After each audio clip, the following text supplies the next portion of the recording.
Hello everyone, welcome to my channel. I am here to help you today. I know you use this video to fall asleep, so before that, like the video and subscribe to the channel. Also, where are you from and what time are you watching? Now get comfortable and relax. Case 1. Annayia Marie Day Garrett was born on September 2nd, 2013 in Euclid, Ohio, to parents Sierra Day and Michael Garrett. Her parents never married and separated before Annayia turned 2. In turn, Sierra gained full custody of Annayia, while Michael did everything he could to remain part of her life. Growing up, Annayia was described as energetic and outgoing. She loved to sing and dance, bringing laughter to everyone who watched her. Her favorite color was pink, but behind her happiness lay a fractured family dynamic that would set the stage for the challenges she'd face. As Annayia grew older, cracks began to form in her once sparkling world. By 2016, concerns relating to her physical well-being started to surface. During his visitation time with his daughter, Michael noticed injuries that Sierra often downplayed or dismissed entirely. For example, he recalled instances where Annayia had visible bruises on her chest and back. Sierra explained these injuries away as accidents or minor mishaps, but Michael grew increasingly uneasy. Before long, arguments between the two parents reached an all-time high, ultimately prompting Sierra to file a restraining order against her ex-court order alleged that Michael was harassing Sierra and overstepping in his limited role as a parent. While Michael fought very hard to gain full custody, he was effectively barred from contacting Sierra directly or visiting Annayia without a neutral third party present, such as a social worker or a designated court monitor. Sierra started isolating herself and refused to allow her children to visit with any of their loved ones. Rather than accept help from Annayya's father or extended family, Sierra chose to enroll her daughter in daycare. Shortly after her arrival at the Harbor Crest Daycare in Euclid, workers began documenting new injuries observed in Annayya's body that seemed to appear daily. Abrasions, burns, and even black eyes were ultimately detailed in a total of 18 observation reports filed by staff, which were in turn filed to their supervisors. In one of the reports, a daycare worker noted that Sierra frequently dismissed the concerns for her child, claiming that Annayia was a liar. In May of 2017, Annayia arrived at daycare with bumps on her head and a scrape on her face. That day, she informed a caretaker, and I quote, "Mommy pushed me down the steps." Sierra assured the caretaker that her daughter had simply fallen at a park. Days later, Annayia showed up at daycare, this time complaining that she had a headache. Upon examination, blisters were found on her scalp and dried blood inside of her ear. Sierra insisted that this was just an allergic reaction to a Johnson & Johnson baby wash that she'd been using. In the same breath, she proceeded to change her story, claiming that these particular injuries may have been caused by Annayya's braid that had been wound too tight.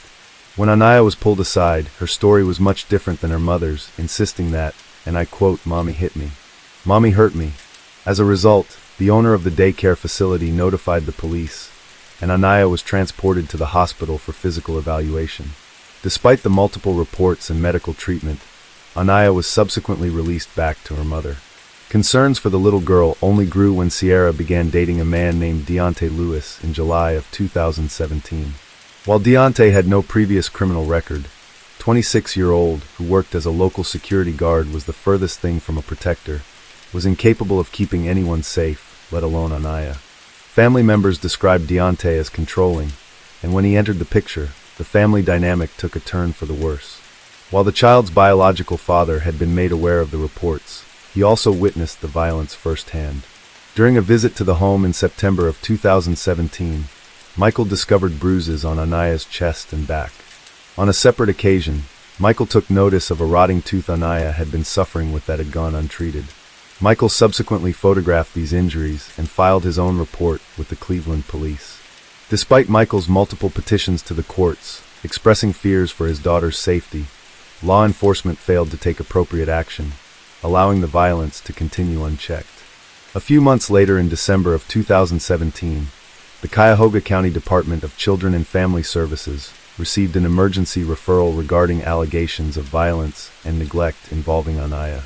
When a social worker visited Sierra's apartment, she observed more bruises and burns on Annayya's body, but for some reason deemed the child's living conditions as up to par after confirming functional utilities, food supplies, and requirements of basic necessities had been met.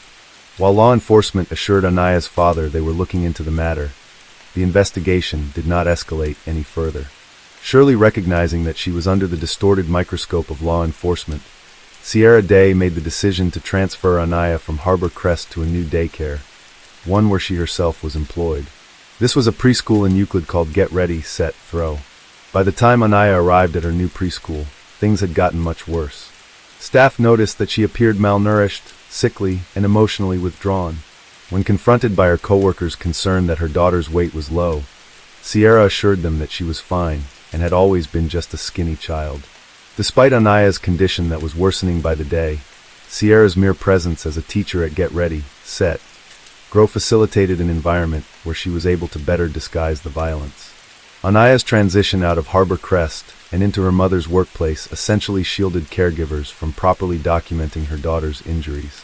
It became a place where supervision was even more minimal. That fact was ultimately proven in January of 2018. Cleveland PD's investigation into Sierra Day was closed altogether. The case against her was somehow deemed unsubstantiated.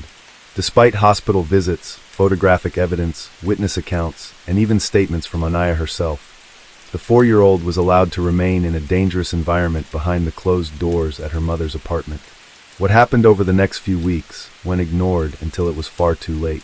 The social worker who had visited the home had scheduled a follow-up meeting for March 9, 2018, but Sierra postponed it to March 12. And tragically for Annayia, that day never came. On March 11, 2018, Deontay Lewis called 911 to report that Annayia had fallen from the toilet and was having trouble breathing. After nearly 4 minutes, Sierra took the phone, informing the operator that she had put her hand to Annayya's nose and that there was no air coming out.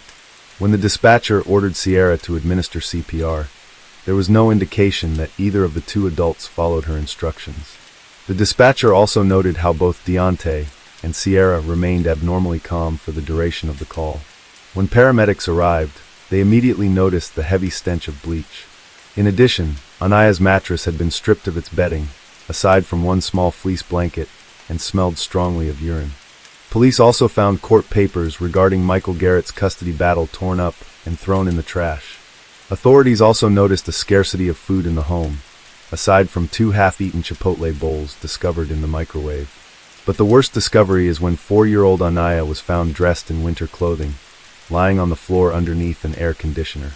It was a cold day in March, and the presence of a running air conditioner struck the first responders as bizarre. It appeared evident that Sierra and Deontay had tried to disguise the smell of human decay by keeping the child's body cool. In addition, Annayia was found nowhere near the toilet Deontay and Sierra initially reported her falling from. Rigor mortis had already set in, indicating that she had been dead for several hours. Her lips were cracked and her face was pale, showing clear signs of prolonged neglect. She was severely emaciated, with her small body resembling that of a skeleton, with her vertebrae and hip bones protruding from her small winter coat. Annayya's face also bore a deep, dark bruise that had caused one eye to swell shut. A laceration above the same eye was also visible. Additional bruises, cuts, and burns were witnessed across her entire body, along with areas of her skin that had begun to droop and fall from her tiny frame due to severe loss of fat and muscle tissue. Annayya's knees and lower leg showed signs of bed sores as well, indicating that she had been confined to one position for extended periods. When questioned by police at home, the couple claimed that Annayia had fallen off the toilet that morning and hit her head, rendering her unconscious. Sierra also noted that Annayia hadn't eaten since the previous Thursday, roughly 4 days before, after becoming ill from a meal at a local Red Lobster. However, what Sierra's brother later told police suggested that Annayia had gone without food for much longer. In February of 2018, Sierra's brother Isaiah Day visited the apartment only to find Annayia lying immobile on a bed. When he asked if she was okay, Sierra casually replied yeah, completely dismissing her daughter's alarming condition. She went on to nonchalantly explain to her brother that Annayia hadn't been eating much, a vast understatement given the fact that Annayia had allegedly already lost all function of her legs. Despite a clear sense of urgency, Isaiah failed to notify the police and only revealed this information when he was questioned following Annayya's death. Investigators also learned that on February 21st, Sierra contacted local authorities, not regarding her daughter, but to report her laptop stolen. When deputies arrived at the home, Deontay answered the door. Police never went inside, but had they, a starving Annayia more than likely would have been found. Following these grim discoveries, Sierra and Deontay were both arrested. During her interrogation, Sierra admitted that Annayia began showing flu-like symptoms on March 8th and had been vomiting all day after the meal at Red Lobster. She went on to say that she and Deontay tried feeding her multiple items, including soup and Tylenol, but her symptoms persisted. Despite not being able to keep down a sip of ginger ale, Sierra confessed that she believed Annayia was faking an illness, even going as far as to say that her daughter, and I quote, scared herself to the point of causing her own death. After giving her daughter a bath, Sierra told detectives that Annayia said she was sleepy. Hours later, Sierra finally decided to call a 24-hour health hotline, but never once sought medical attention for her daughter, who was slowly dying inside her apartment. Throughout her interrogation, Sierra attempted to blame Deontay for her child's death, claiming he was responsible for feeding the child, not her, and contested the medical care Annayia desperately needed. Sierra also alleged that Deontay had beaten Annayia on several occasions and was known to use a belt during these instances. Following their respective police interviews, Sierra and Deontay were charged with murder, aggravated murder, felonious assault, permitting CA, endangering children, and tampering with evidence. Upon recovering CCTV footage from local businesses in the area, surveillance footage showed that night before Annayya's death, Sierra and Deontay were seen dining at a Chipotle restaurant, where they proceeded to enjoy burrito bowls together. Later, the two were seen shopping at a nearby Walmart. Their 4-year-old daughter lay gravely ill at home.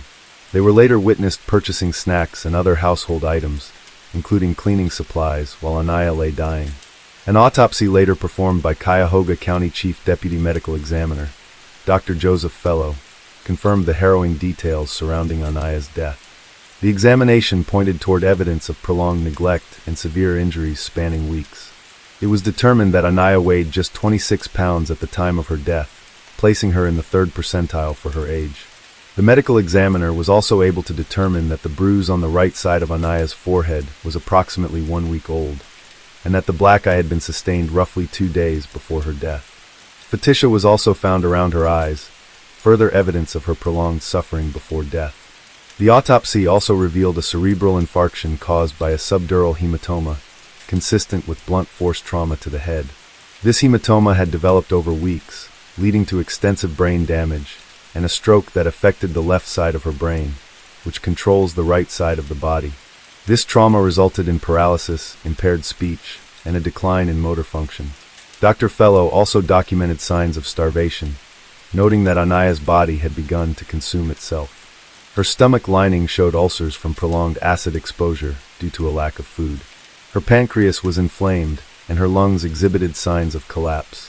The cumulative findings led Dr. Fellow to rule her cause of death as cerebral infarction due to blunt impacts to the head, with malnutrition as a significant contributing factor. Her manner of death was immediately classified as homicide.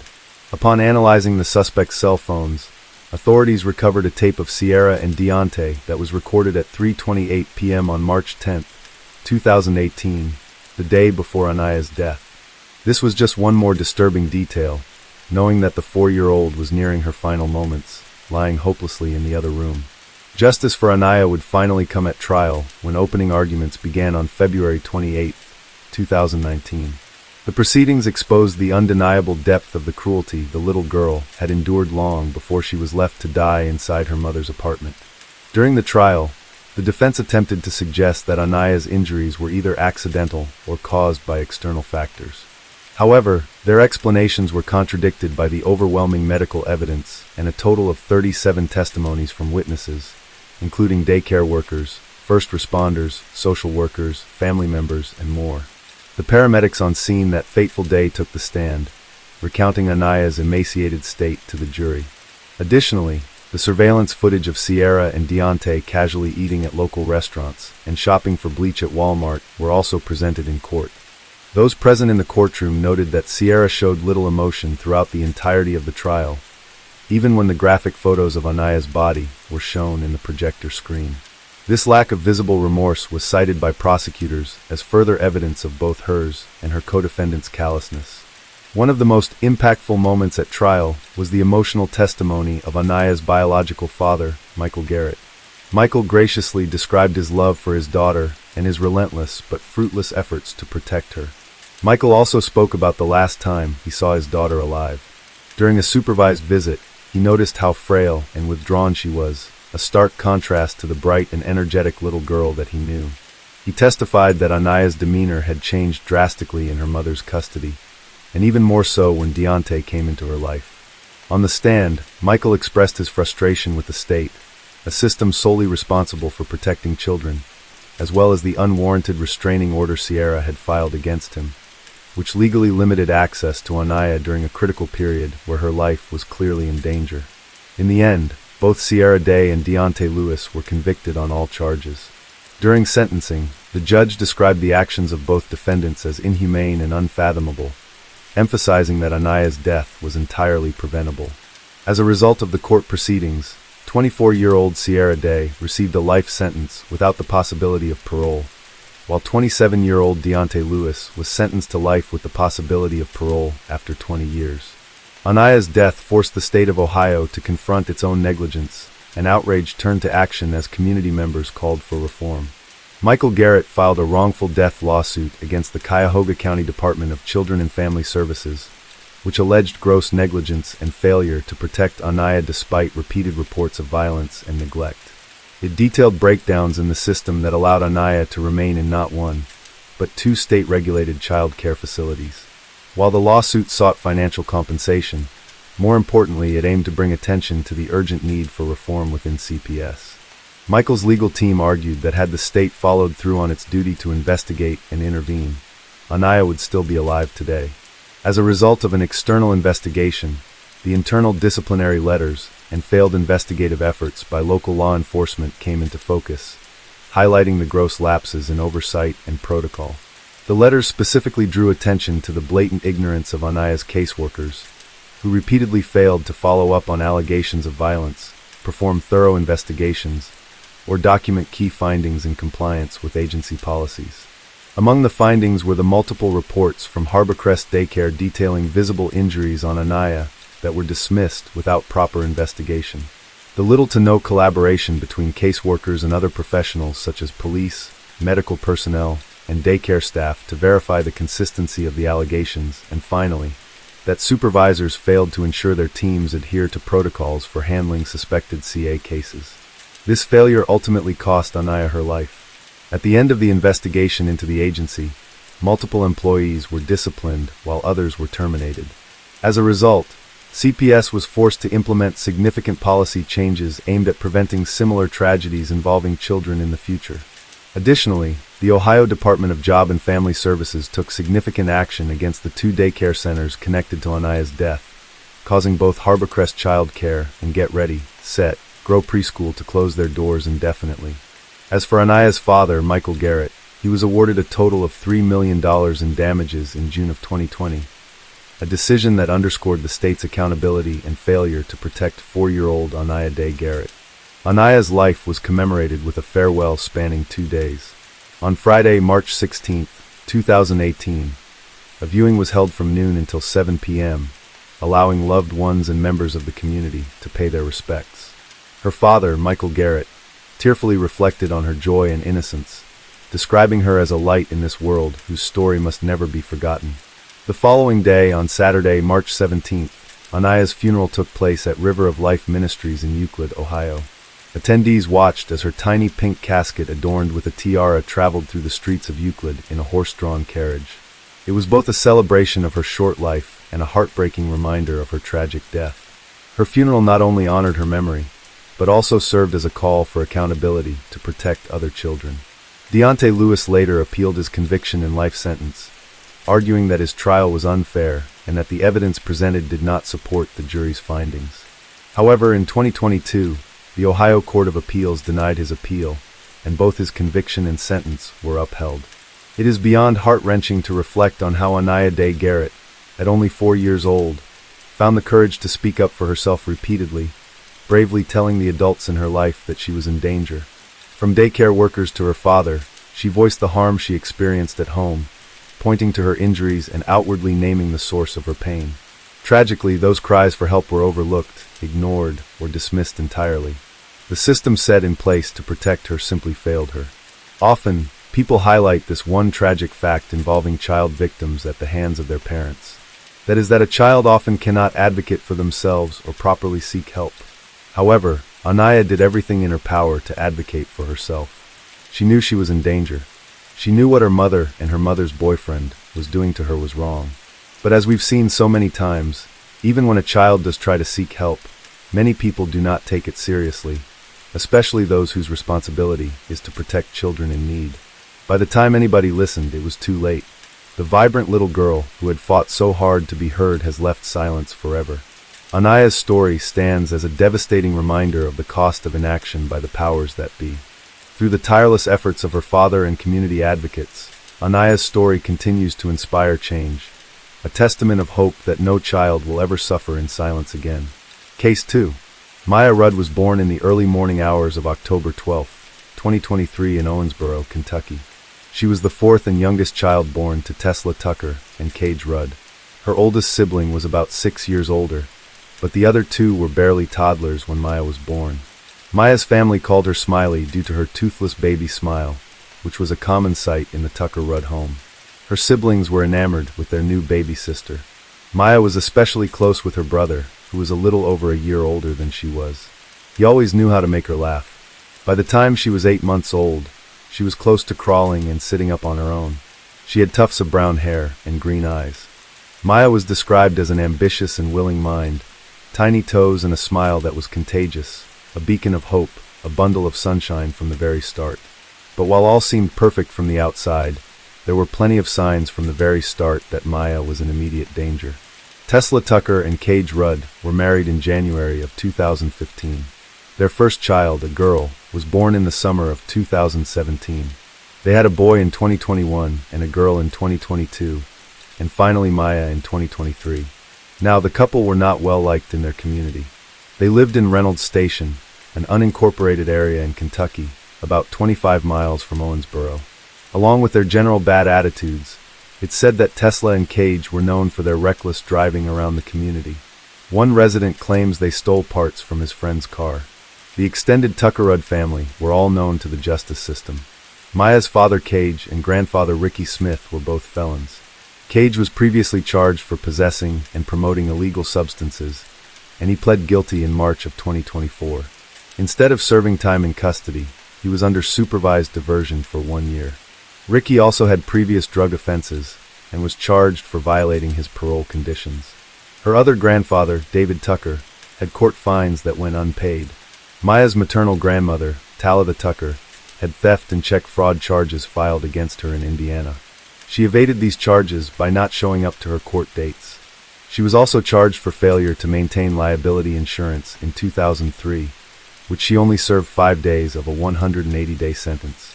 In October of 2023, Mia's paternal grandmother, Billy Smith, was involved in a DV incident with another man, notably not her husband, Ricky Smith. This man claimed to be her intimate partner for about 8 months. They were outside his home when he claims Billy wanted money and the keys to his truck, which he refused to give her. He claims Billy hit and kicked his head and body and eventually knocked him unconscious. He was hospitalized for his wounds, and the next day, someone reported a woman asleep in a car to the police. When they arrived to check on her, they realized it was Billy. She admitted to getting into the altercation, but claimed it was self-defense on her part. She said the man had attempted to beat her with a wooden baseball bat. Billy wasn't detained on the spot, but she would eventually have an arrest warrant for second-degree assault filed against her. Neither parent nor any of her grandparents made any progress towards a better path. They evaded consequences instead of facing them. At any point, these people could have been taken into custody, leaving the young children in the hands of more dangerous family members or even the foster care system. Not everyone in the Tucker Rudd Smith extended family was involved in illegal activities, but it seemed Tesla and Cage didn't see their clean record relatives as proper caretakers. Mia's 3 siblings were each taken from their parents' home at separate times due to their living conditions. They were placed in their maternal grandparents' custody, but Mia remained with Tesla and Cage. The process to remove her began soon after she was born, but it wasn't swift enough. Social services had Maya on their radar early on, when her umbilical cord tested positive for crystal. It was then that they began the process of removing her from her parents' custody. They tried the traditional ways, but they were ignored. Every time social services tried to contact Tesla and Cage, their calls were unanswered. Visiting their Reynolds Station home was just as unuseful. They tried reaching out to the extended family, but they either could not or would not help them. The Cabinet of Health and Family Services, or CHFS, had the power to reach out to the Kentucky State Police. There was enough reason to believe Maya was in immediate danger, and having police resources on their side could have definitely helped speed up the process. The police would later say that the CHFS never asked for their aid in finding Maya. When asked directly what their search efforts looked like, they said they could not answer because of the ongoing investigation. A friend of Tesla and Cage, Brody Payne, moved onto the property around December of 2023. He lived in a trailer with the VIN number removed. Ricky Smith was also living with him. But this wasn't your normal couch surfing situation. For months, Tesla and Cage were dealing illegal drugs from their home in Reynolds Station with Ricky and Brody's help. They did this with Maya in plain view. Brody had some criminal charges in Indiana, most notably for possession of 28 or more grams of crystal in December of 2016. A court order stated that under no circumstances could the Tucker Rudd children visit their parents' house. However, the court order was violated enough times for illegal substances to eventually show up in the older children's hair. In the late spring and midsummer of 2024, the Kentucky State Police were investigating drug traffickers in every county of the state. They called this Operation Summer Heat, which received wide press coverage by Kentucky-based news. Louisiana and Alaska, inspired by Kentucky, had their own Operation Summer Heats in the following months. By July, they made over 200 arrests and just under 500 criminal charges. The monetary value of the seized contraband totaled $684,953.50, along with additional cash, weapons, and other contraband also taken in evidence. The operation was partially credited to the decrease in violent crimes and fatal ODs in the state of Kentucky by the end of 2024. Tesla, Cage, Ricky, and Brody were not as slick as they thought they were. They handled their operation recklessly, having their goods mailed to them through the United States Postal Service. It was only a matter of time before they would be caught. But unfortunately, as you soon will see, it was not the drug trafficking that made them infamous in the state of Kentucky. Fairly early into their operation, a detection dog with the Davis County Sheriff's Office took interest in a package that was set for delivery. Officers noted the recipient, Brody Payne, and tested the package for illegal substances. Inside was a half-pound of crystal. Someone was mailing illegal drugs to the Postal Service straight into Brody's lap, and law enforcement were going to find out why. Their investigation into him lasted for months, and eventually led them straight to his residence and his accomplices. Officers pulled into the Reynolds Station home driveway and delivered the package. When Brody came outside to pick it up, he was arrested on the spot. He already had a warrant out for his arrest for failing to make child support payments, but that was nothing compared to the drug charges. Brody could not play dumb because there was a second package meant for him that the police seized.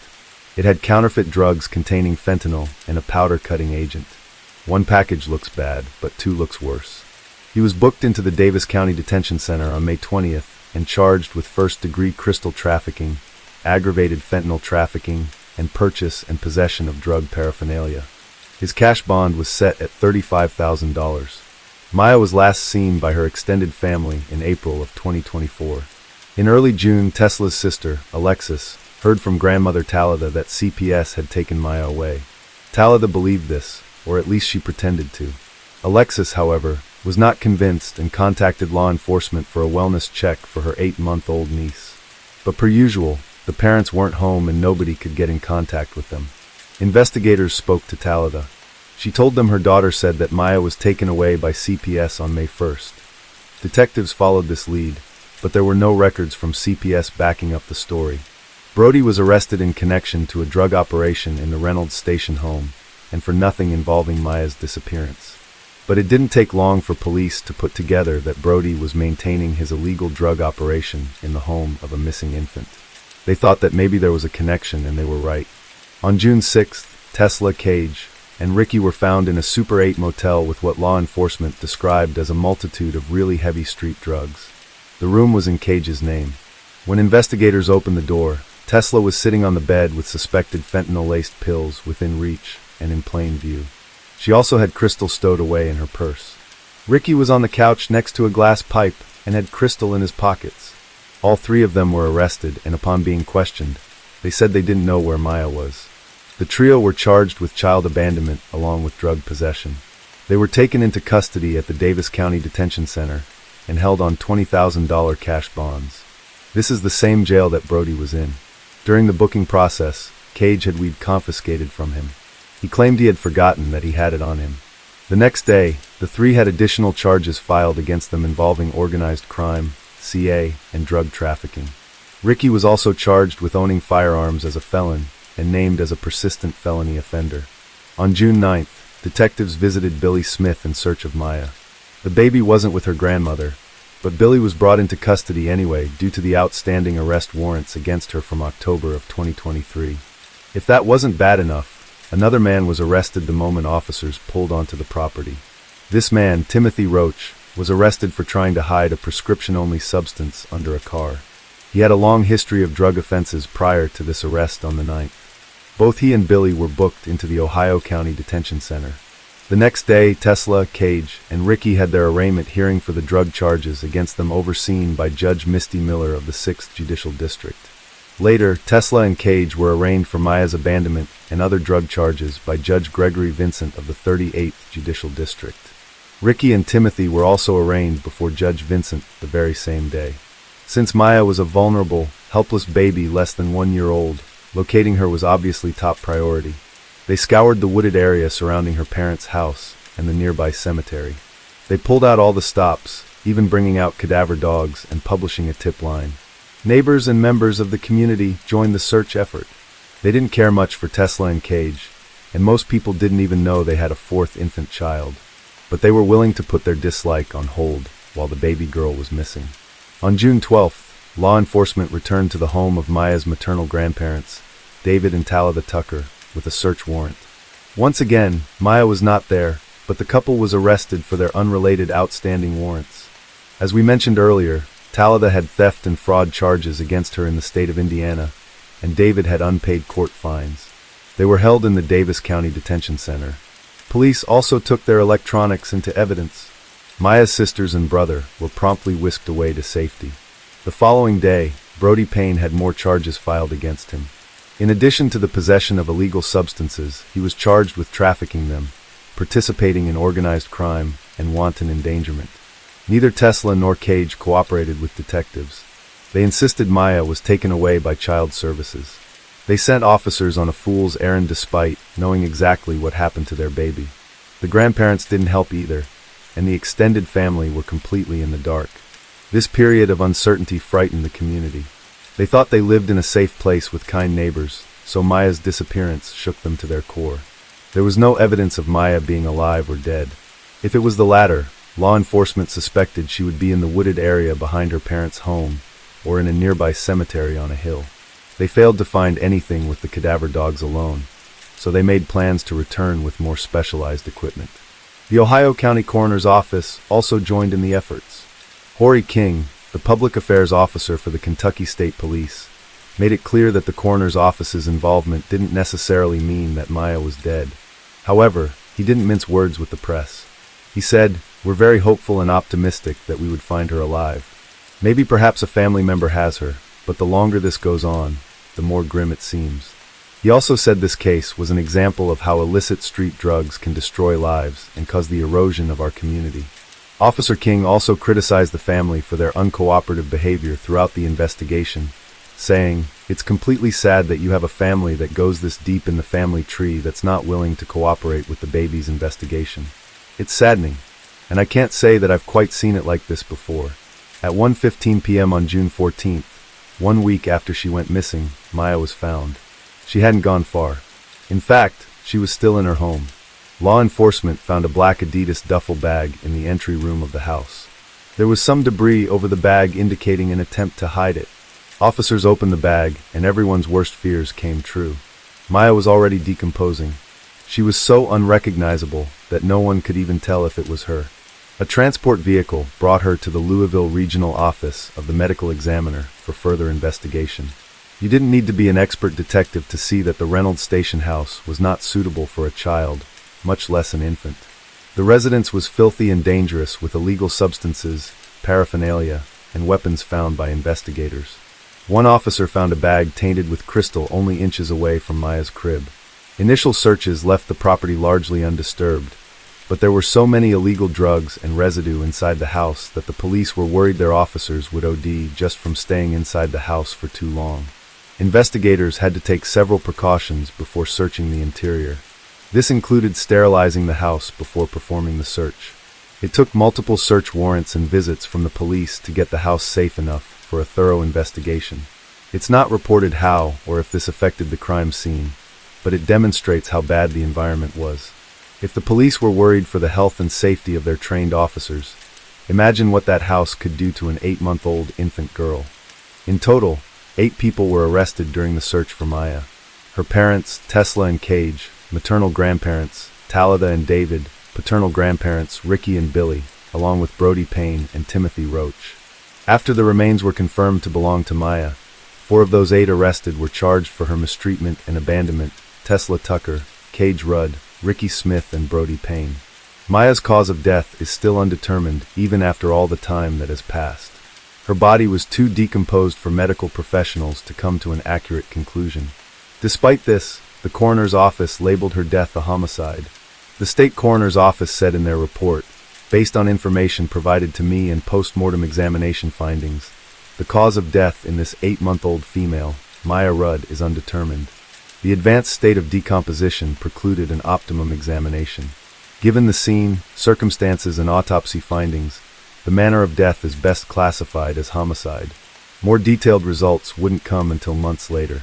It would eventually be made public that Maya had crystal in her system even after her death. To be precise, 23.3 nanograms per milliliter. Maya's aunt Alexis organized a GoFundMe to help pay for Maya's funeral, which was held on July 25th. There were speeches, live music, prayers, and a sermon. The service is archived on the Glen Funeral Home's website. Tesla, Cage, Ricky, and Brody were all initially charged for drug possession, drug trafficking, and firearm possession. After Maya was found on June 14th, the 4 were also charged for her death. These were not murder charges, at least not yet. The charges ranged from failure to report a child's death, mishandling her corpse, endangerment, and criminal CA. During the June 17th preliminary hearing, Tesla cried in the courtroom as the charges were read and cried even more as the hearing went on. In total, Tesla was found guilty for 10 charges while the 3 men were found guilty of 13 charges each. Their 3 extra charges were for firearm possession despite being convicted felons. In November, the state of Kentucky filed more charges against Talitha: controlled substance endangerment to a child, criminal abuse, and hindering prosecution. Talitha allowed the children to stay with their dangerous parents in an unsafe environment, as noted earlier. She also gave Tesla and Cage money she had previously stolen for safekeeping to limit her chances of being arrested for theft. This possibly circles back to the theft and fraud she committed in Indiana. While the coroner's office labeled Maya's case a homicide, the trial was not a homicide case. It took some time, roughly 6 months, for the DNA evidence collected at the scene to be thoroughly tested. Finally, in January of 2025, investigators were confident enough in their findings to increase the charges against the 4 convicted adults. The Kentucky State Police presented a new case in an Ohio County courtroom. The result was the addition of murder charges to the 4 convicted parties in addition to charges they already were found guilty for. The police successfully argued the 4 adults knowingly put Maya in a dangerous situation, if not directly harming her. In addition, the 4 were accused of criminal mistreatment of Maya's 3 older siblings. Following the presentation, a superseding indictment was filed against the 4 adults. This means that the charges against them were amended based on the new evidence presented in court. The superseding indictment listed extra charges for each of the 4 convicted adults: 1 count of murder for Maya, and 1 count of criminal abuse of a child 12 and under for Maya and each of her 3 siblings. In addition, Ricky was charged with persistent felony offender. Tesla, Ricky, and Brody pled not guilty to the new charges of murder and endangerment on February 4, 2025. Tesla's attorney filed a motion to examine and test any evidence seized by law enforcement. Cage was meant to appear alongside them, but his arraignment was pushed to March 4th. Tesla and Ricky will appear again in court in April and Brody Payne in May. They are each held on separate $250,000 cash bonds. Now we should also note here, since they haven't fully gone to trial, all parties are considered innocent until proven guilty in a court of law. During and after Maya's case, some alarming actions were taken in Kentucky's Cabinet for Health and Family Services. Today, the Kentucky Auditor's Office houses the Kentucky Commonwealth Office of Ombudsman. Before this, it was under CHFS control. In cases where child protection investigation proves inadequate, it's the Ombudsman's job to investigate the how and the why. According to Allison Ball, the public auditor, the Ombudsman relies heavily on a database called ITWIST to perform these investigations. The Ombudsman had full access to ITWIST previously while it was under CHFS authority, but when it transitioned to the Public Auditor's Office, the Cabinet refused to give them this access. This was in July of 2024, a month after Maya's name was published on every major news outlet in the state. The Auditor's Office and the Office of the Ombudsman filed a lawsuit against the Cabinet for this. It was worth the effort in the end. September 2024, the Ombudsman regained access to the ITWIST database and could resume their usual duties. More recently, a bill advanced that would protect the Ombudsman's access to ITWIST. During this dispute between CHFS and the Auditor's Office, a more helpful and hopeful piece of legislation was in the works. The same day Maya was found, a Kentucky man named Eric Williams created a petition on change.org. Eric Williams has no relation to Maya, but he was so upset, frustrated, and heartbroken by her story that he wanted to see some changes come from it. Eric proposed the creation of a new law called Maya's Law. If a parent or parents lose custody of children and haven't regained that custody, they would not be allowed to keep a newborn in their care. The petition received over 2,000 signatures within the first 5 days alone, and is currently at just under 8,600. Eric told news station WPSD Local 6 News, "I can't go buy a car if I didn't pay for my last car, can I, right?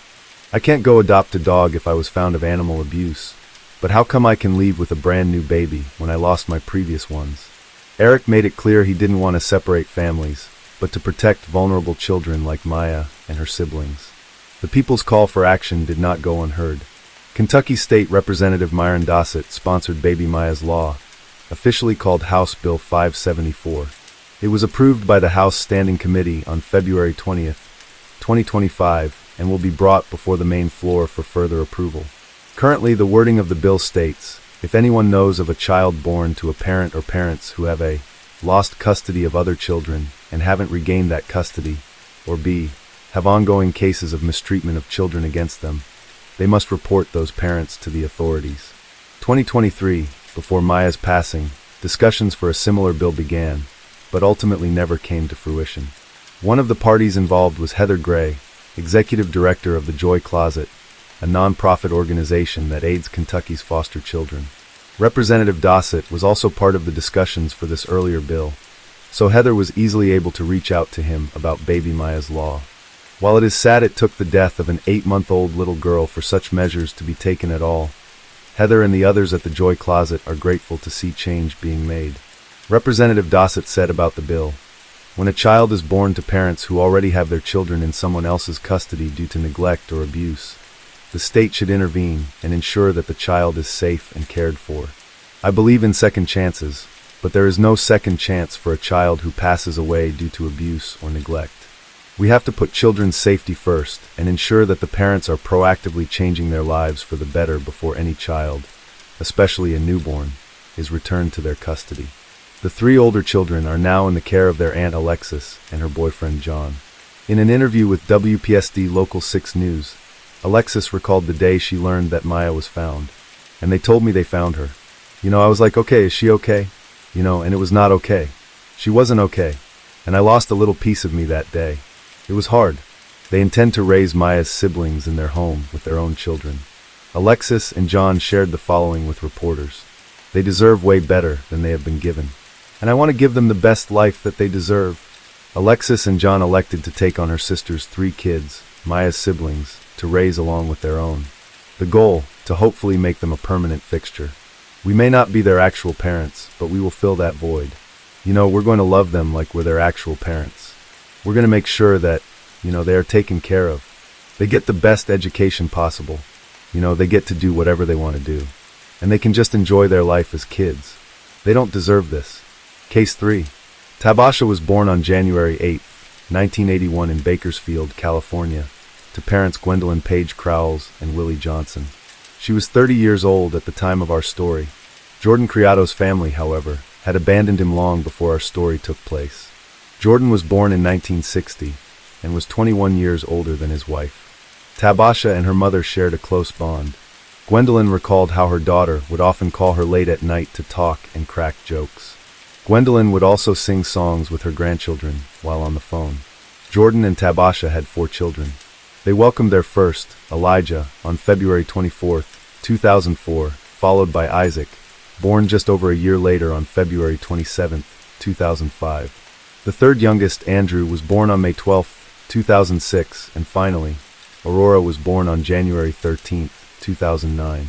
Aurora was their only daughter, and all 3 boys carried their father's first name as their middle name. All 4 children were reported to have special needs, and Tabasha herself struggled with mental illness, specifically bipolar disorder. Elijah, who was 7 at the time of our story, was known by his teachers as having an innate ability to craft and construct sophisticated toys. He would give toys he created to other students, and he also enjoyed making art projects for his siblings. 6-year-old Isaac was also creative and artistic. He was above his grade level in reading and writing, and had an obsession with Thomas the Tank Engine. 5-year-old Andrew, the youngest boy, was still in Head Start. He was more focused on toys and enjoyed superhero action figures like Iron Man and Spider-Man.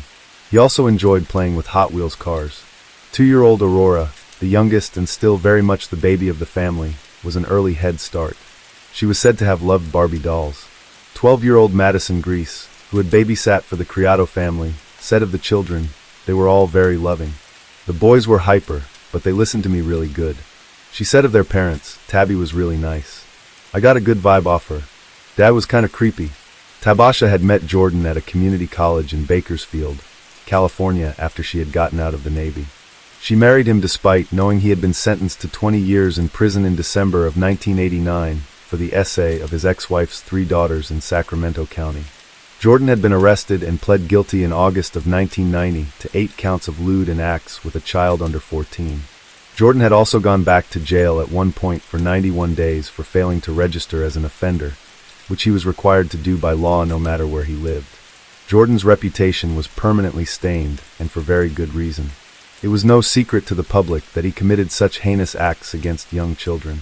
Offenders on the registry are usually quite easy to look up. Despite knowing this, Tabasha still chose to be with him. According to those that knew her, Tabasha wasn't threatened by what Jordan had done in his past. Tabasha's brother, Jesse Adams, also felt that Jordan had served his time in prison, and by doing so, in his words, had paid his debt to society for his actions. Jordan moved his new family to the state of Oregon to get away from his ex-wife's family, as well as anyone else who knew why he'd been in prison. They first settled in Central Point, but they were soon evicted from their home after Jordan lost his job at a local factory. They then moved to Medford, where Tabasha enrolled at another community college to continue her education, and Jordan worked out of their home fixing cars. The family settled into a house located at 1027 West 10th Street, but the Criado household wasn't a healthy one. According to their neighbors, Jordan and Tabasha seemed to have frequent arguments, but nothing physical or aggressive. Child Protective Services had also been called to their address in the past, but the reasons why were not publicly known. Some neighbors reported hearing a loud fight on Sunday, July 17, 2011. It was no secret that Tabasha had intended to divorce Jordan. She had expressed her intentions to do so to her family and friends frequently. That evening, Tabasha stayed out all night and Jordan reported her missing early Monday morning. According to Medford Police Chief Tim George, officers located her later that morning at a local Minute Mart. Surveillance videos showed Tabasha standing at the cash register at 7:46 a.m. According to store clerk Lori Groh, she was talking calmly on her cell phone when she came into the store. She bought 3 fruit-flavored cigar wrappers for 89 cents each, and then sat at a table. Tabasha was dressed in a black cap, black sweatshirt, black pants, and white running shoes. She appeared to be texting on her phone. Then she looked outside and smiled broadly before walking out to join the police officers who had been looking for her. They gave her a ride home, and according to the officers, she didn't appear frightened or nervous before they left her home with Jordan. At 9:23 a.m. the same day, just an hour after Tabasha returned home, neighbor Calvin Kennedy called 911 after he could see what appeared to be smoke coming from the Criado home. Calvin had pounded on the door, trying to get a response from the family, but got no answer. When officials arrived, smoke was now pouring out from the residence. Dozens of firefighters, police and ambulance crews had arrived on the scene to help put out the blaze and rescue the family. Firefighters had to forcefully break into the home because the door had been deadbolt shut. The living room couch was placed against the front door, and the back sliding glass doors were locked from the inside with a wooden dowel. Police said that the fire, which was considered to be arson, had been started in several locations around the house.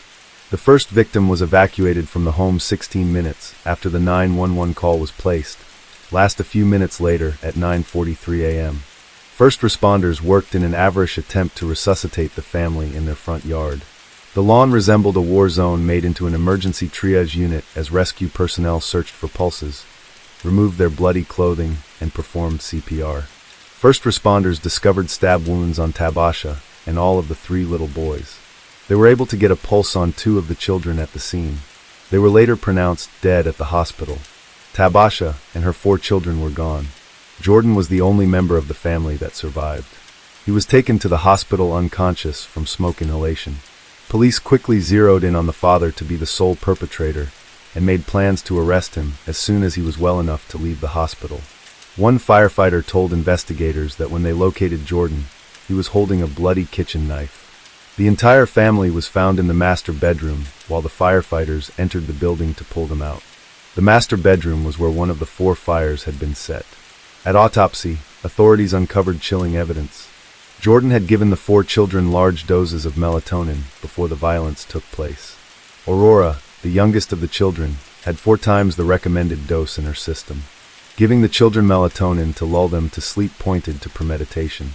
He wanted them docile before he carried out his plan. As we mentioned previously, Jordan had stabbed 3 of the 4 children. Aurora was the only member of the family that was spared. Tabasha, Isaac, and Andrew died from sharp force injuries. Elijah and Aurora died from effects of the fire. Tabasha had been stabbed twice in the neck, twice in the face, and 10 times in the abdomen. That many wounds denotes a crime of passion and a complete loss of self-control. There were no defensive wounds found on Tabasha's body to show that she had fought Jordan during the attack. It's likely that the first wound was a fatal one. According to investigators, after Jordan stabbed his wife and children, he carried each of them into the master bedroom. He put 2 of the children on the bed and the other 2 on a mattress on the floor next to their mother. Jordan then got to work on setting the fires. It was reported that Jordan left the knife he used on his family on a bed in the kids' room. Evidence led police to believe that after Jordan had annihilated his family, he doused himself in the interior walls in the house with the cooking oil, specifically olive oil, which he mistakenly believed would act as an accelerant. Jordan had also turned on the stove and oven. Once the fires were burning, Jordan acquired a new knife in an attempt to remove himself from this earth. But firefighters were able to keep him alive after finding him and pulling him from the building. He spent 3 weeks in the hospital, unconscious from smoke inhalation, and remained guarded by police. He was sedated, enlisted, and in stable condition. Jordan was immediately arrested upon his discharge from the hospital. He appeared to have been put in a turtle suit during his initial court appearances, but the Jackson County Jail would not comment on whether or not he was on watch due to being a danger to himself. It would be safe to assume that he definitely was being monitored for safety, considering what his attempts were at the crime scene. Jordan's indictment listed 24 counts of aggravated murder. 20 of them were based on the fact that there were multiple victims, and 4 were due to the fact that his children were all under the age of 14. He was also indicted on 4 counts of felony murder related to 4 counts of, as well as 4 counts of manslaughter. Aggravated murder carries a potential sentence of life in prison without parole or capital punishment. Jordan and his defense attorney, Jeff Goki, put in a motion to postpone the trial until the following summer. They also submitted a motion to suppress evidence in the case, but the nature of the evidence they sought to suppress was unclear. Jordan had told authorities that when his wife came home that morning, she told him she had woken up in another man's bed and believed that she had been drugged. He claimed he went into the backyard to fix a car and later felt that something was not right. When he went into the house, he saw the fire and claimed he saw his wife standing over the children with a knife. Jordan told police he attacked Tabasha for what she had done to the children.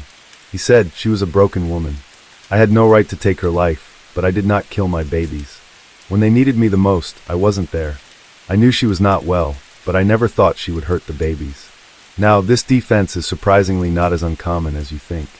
Now, if you remember our coverage of the Ronnie O'Neill case, this defense from a family annihilator to say that their romantic partner was the one that killed the kids, and they finished the romantic partner off, is surprisingly not uncommon.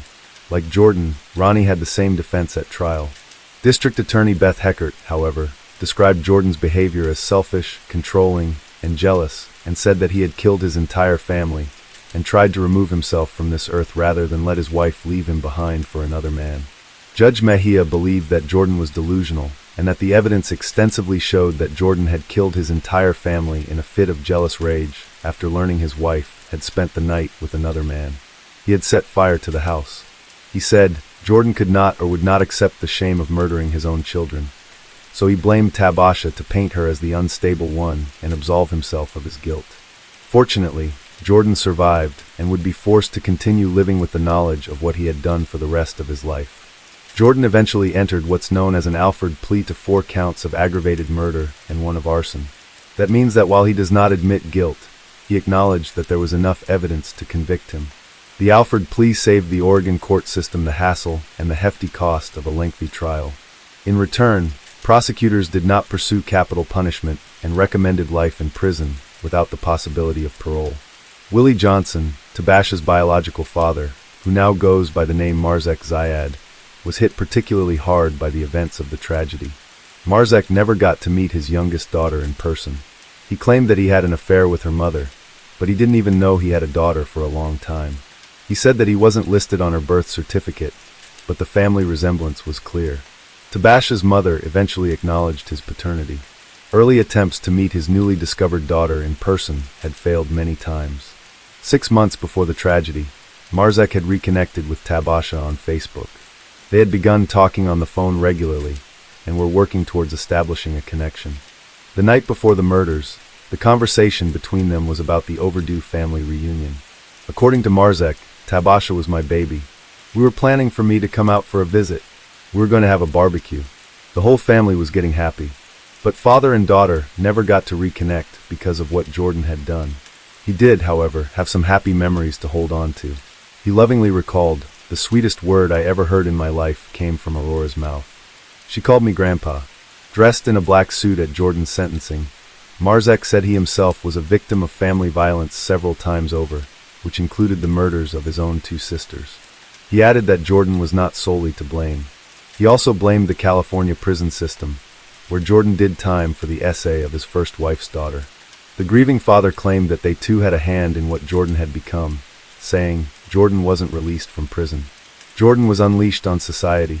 Marzek had a lot to say about the justice system and how it frequently fails to effectively rehabilitate inmates before they are released.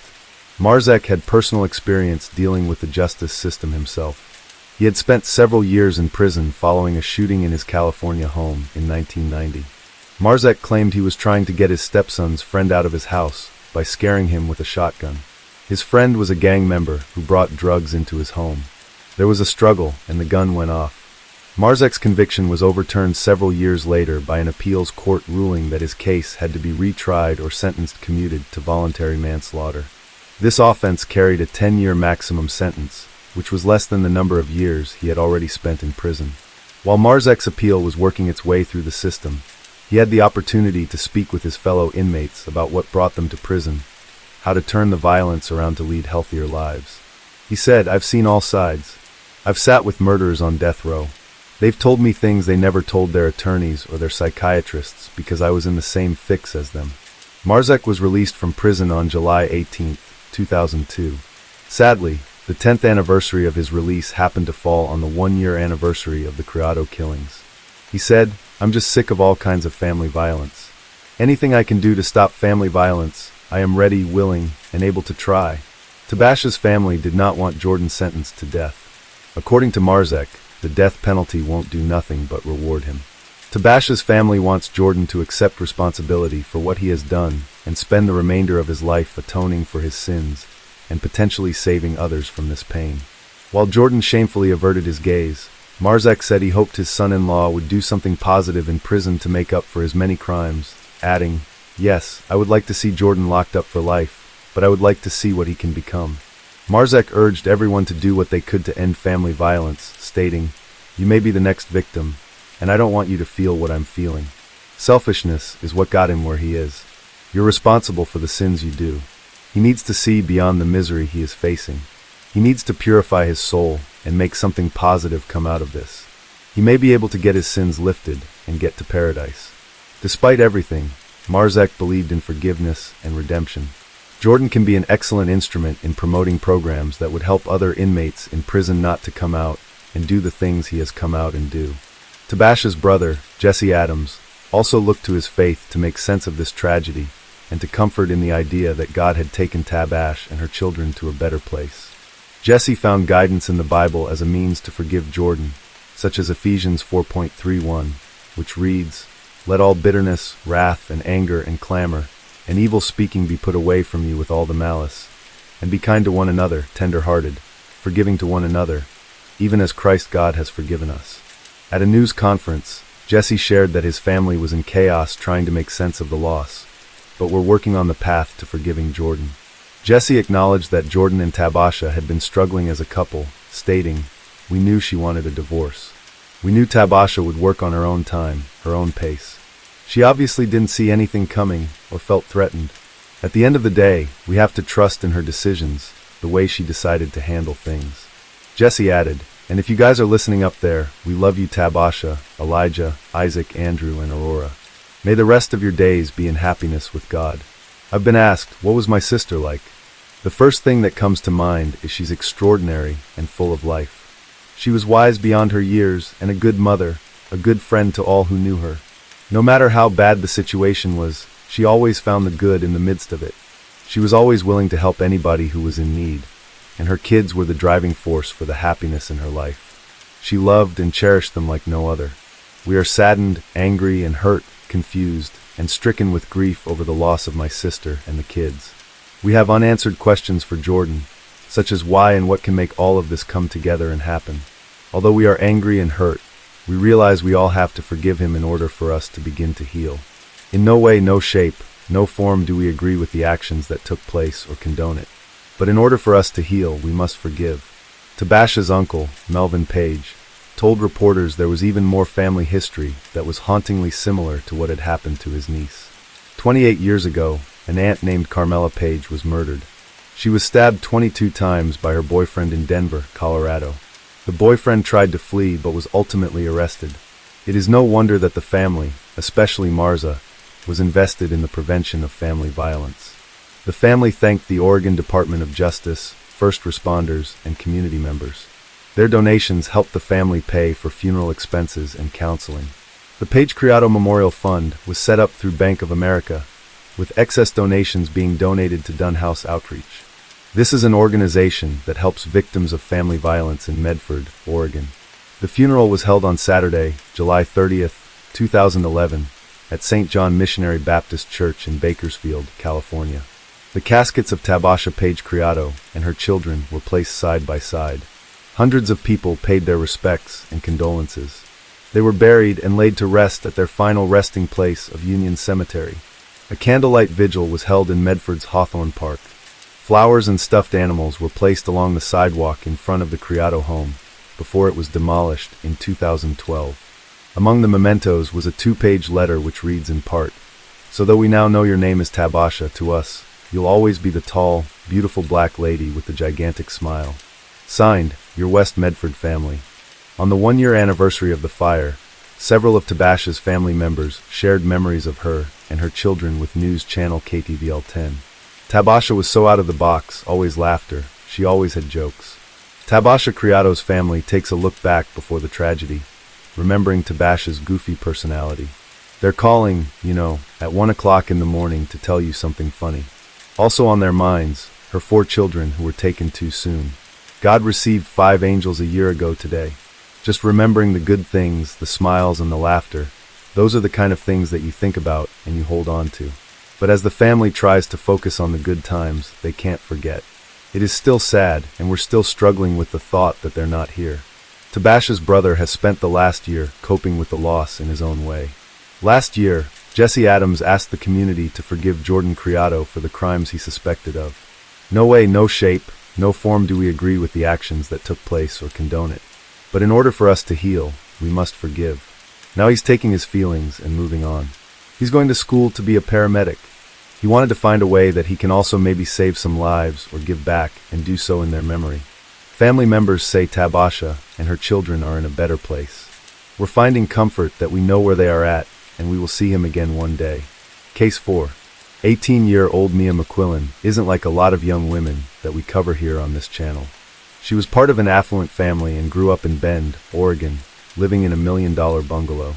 After graduation, Mia took part in a gap year program through Cambridge, Massachusetts-based agency called EF Gap Year, which according to their website, allows students aged 18 to 22 years old to experience the world and discover your passions, build real-world skills, make lifelong memories, and return home a better you.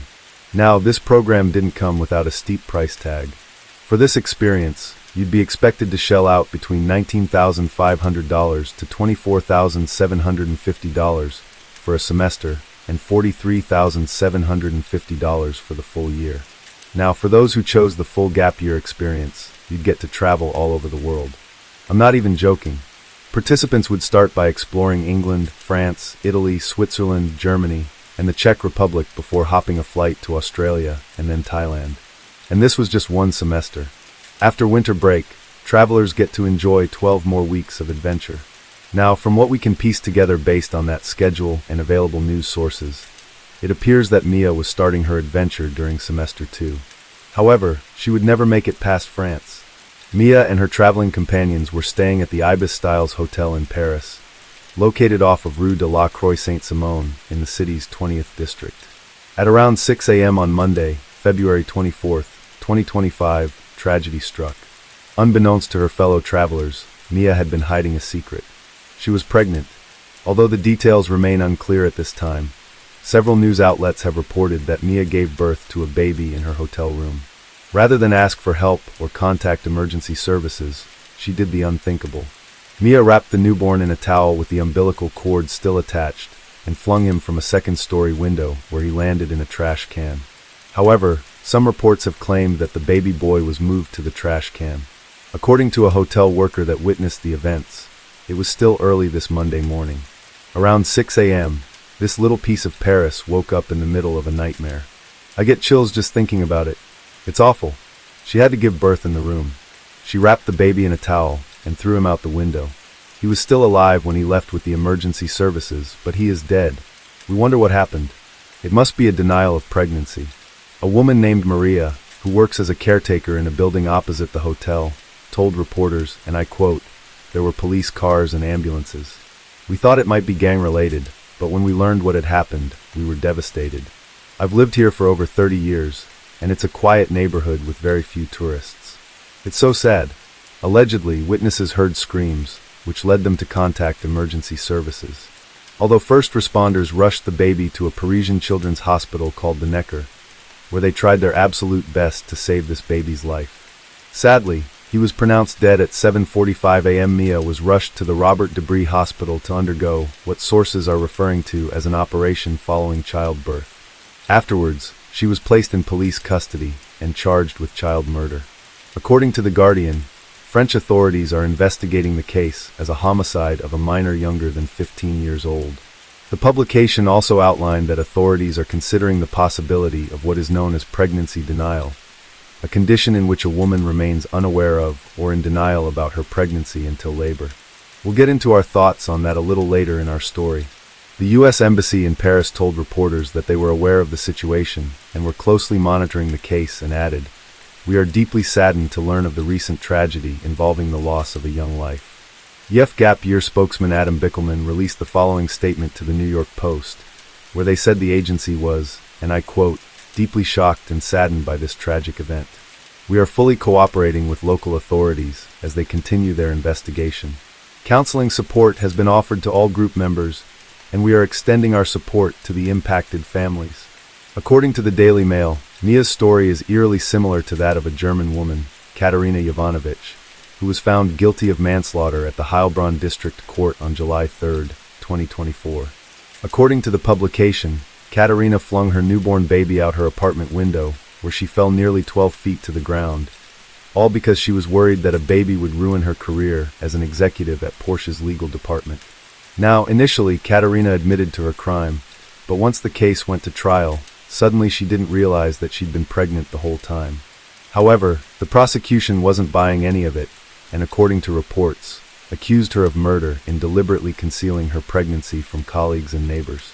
According to public prosecutor Marika Haffendorfer, and I quote, "The accused was not prepared to put her life plans, especially her professional advancement, on hold for a child. That was her decision when the baby was born, and as a result, the criteria for a murder conviction are fulfilled." However, Katarina's defense countered that argument. According to her defense attorney Malta Hoke, and I quote again, "It is a drama that affects me personally. My client did not even know that she was pregnant. When she suddenly held the bloody baby in her hands, she was in an exceptional psychological situation. It was an accident. She dropped the baby. How the child ended up over the window sill remains to be determined." Now, it should come as a surprise to nobody that cases like this are heavy, especially as someone who struggles with fertility issues. We've had a lot of people reach out to us over the years to tell us that they need a break from true crime or that they struggle to find a good palate cleanser. This applies to us too. So because of this, we've launched our new channel, Georgie and Druby, where we will be talking about things outside the scope of true crime, largely wacky news stories. If you're a member of a victim's family who has contacted us to cover your loved one, don't worry. This is in no way the end of the misery machine. We'll still be keeping to our normal release schedule.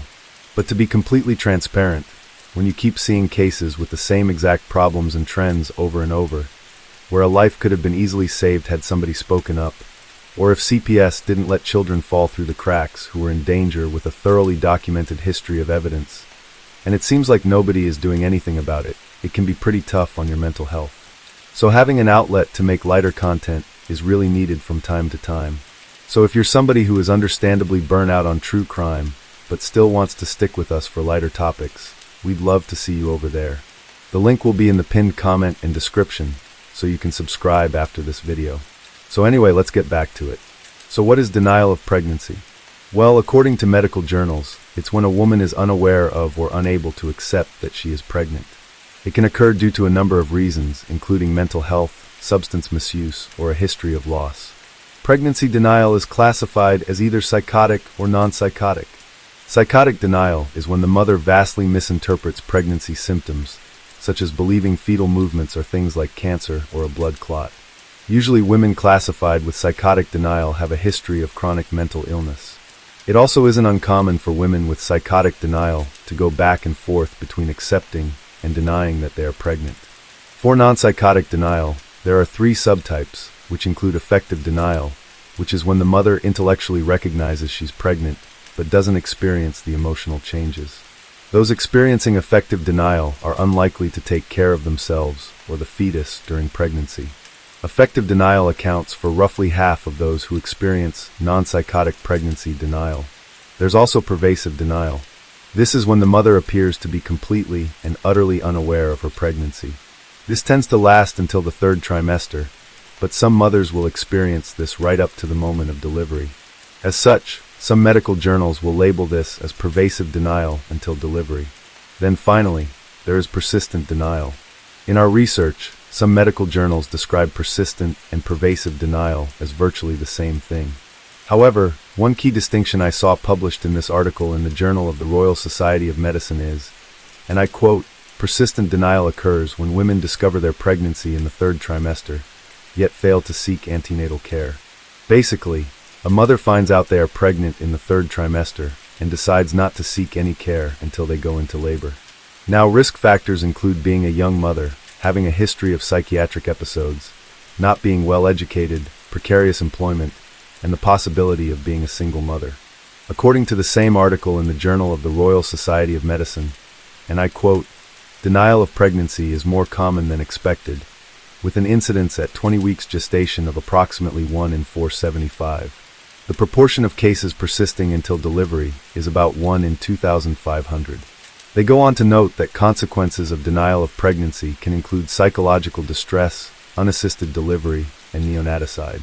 Pregnancy denial can be difficult to predict, and it's not possible to know for certain if a woman is concealing or denying a pregnancy. In the current political climate, one might be quick to think that Mia didn't have any options. However, Mia grew up in Oregon, which has some of the most liberal laws when it comes to reproductive freedom in the country. A simple Google search will bring up these key points for you. A woman's right to choose is legal in Oregon at all stages of pregnancy. There are no restrictions on when a procedure can be performed based on gestational age. Minors do not need parental consent to terminate their pregnancy, and state Medicaid covers services. There is no mandatory waiting period before a woman can choose to terminate her pregnancy. There are laws in place to protect providers and patients from harassment and violence. Oregon's Equal Rights Amendment protects a woman's right to terminate her pregnancy. In addition, Oregon has a number of policies that make birth control accessible, including laws that allow pharmacists to prescribe birth control. Pharmacists can prescribe short-acting hormonal contraception, like the pill and the patch, without a doctor's visit. Women over 18 can start or continue birth control care with a pharmacist, and patients under 18 can continue a prescription from a clinician. Now, that can be pretty ambiguous. When I was in high school, and this was in the late 90s, students could go to the school nurse, and that counted as a clinician. Furthermore, Plan B is available without a prescription to students 17 and older, and is free to students who qualify for Oregon contraceptive care or following an assault. It's also important to note that many different brands of emergency contraception can be purchased online through Amazon. Oregon also has a law that allows anyone who qualifies to receive free sexual and reproductive health care, regardless of citizenship status. Oregon also has safe haven laws that allow parents to give up their newborns at authorized facilities without legal consequences. The law applies to infants who are 30 days old or younger and show no signs of mistreatment. These facilities include hospitals, doctors' offices, birthing clinics, police stations, sheriff's offices, and fire departments. While France does not have explicit safe haven laws, mothers can give birth anonymously and for free in a hospital if they plan to put the baby up for adoption. So the assumption that Mia was forced to do what she did simply because she had no other option is wrong. As explained, Mia not only had options, but she had many options before it got to this point. And unlike many of the previous cases that we've covered on this channel, she cannot use poverty or poor education as an excuse. Was she scared? One could reasonably assume so. But this is why parents need to be having frank and open discussions with their teenagers. That type of dialogue is what can prevent these tragedies from happening. Many of you will remember when we covered Alexi Treviso's case last year. If not, we'll be sure to link her story for you in the pinned post in the description. To recap, Alexi was a New Mexico high school senior and member of her school's cheerleading squad. Like Mia, Alexi was harboring a secret.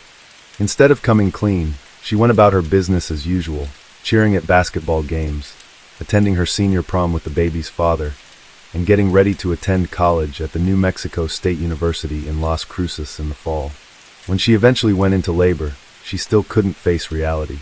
Instead of coming clean to her mother and hospital staff, both of whom were concerned for her well-being, Alexi gave birth in a bathroom stall in the hospital and proceeded to throw the baby in the wastebasket, where he was discovered by a cleaning lady shortly after. She described the scene as a gory massacre. After the gruesome discovery, the hospital phoned the police, who first spoke with charge nurse H.D. Holliday. That bag opened to see the baby in the bottom, if you would look in the trash. And I looked in there, I was, when she told me she was something I said, what are you talking about? Because there was a clean liner in the trash bag. So basically he was in the bottom trash on top of him. And then another clean liner put on one person, asked me about the baby, if it was alive, if it was dead, if it was a boy, as a girl, no one asked me. Anything, no, she didn't even have a patient, no, she didn't ask the.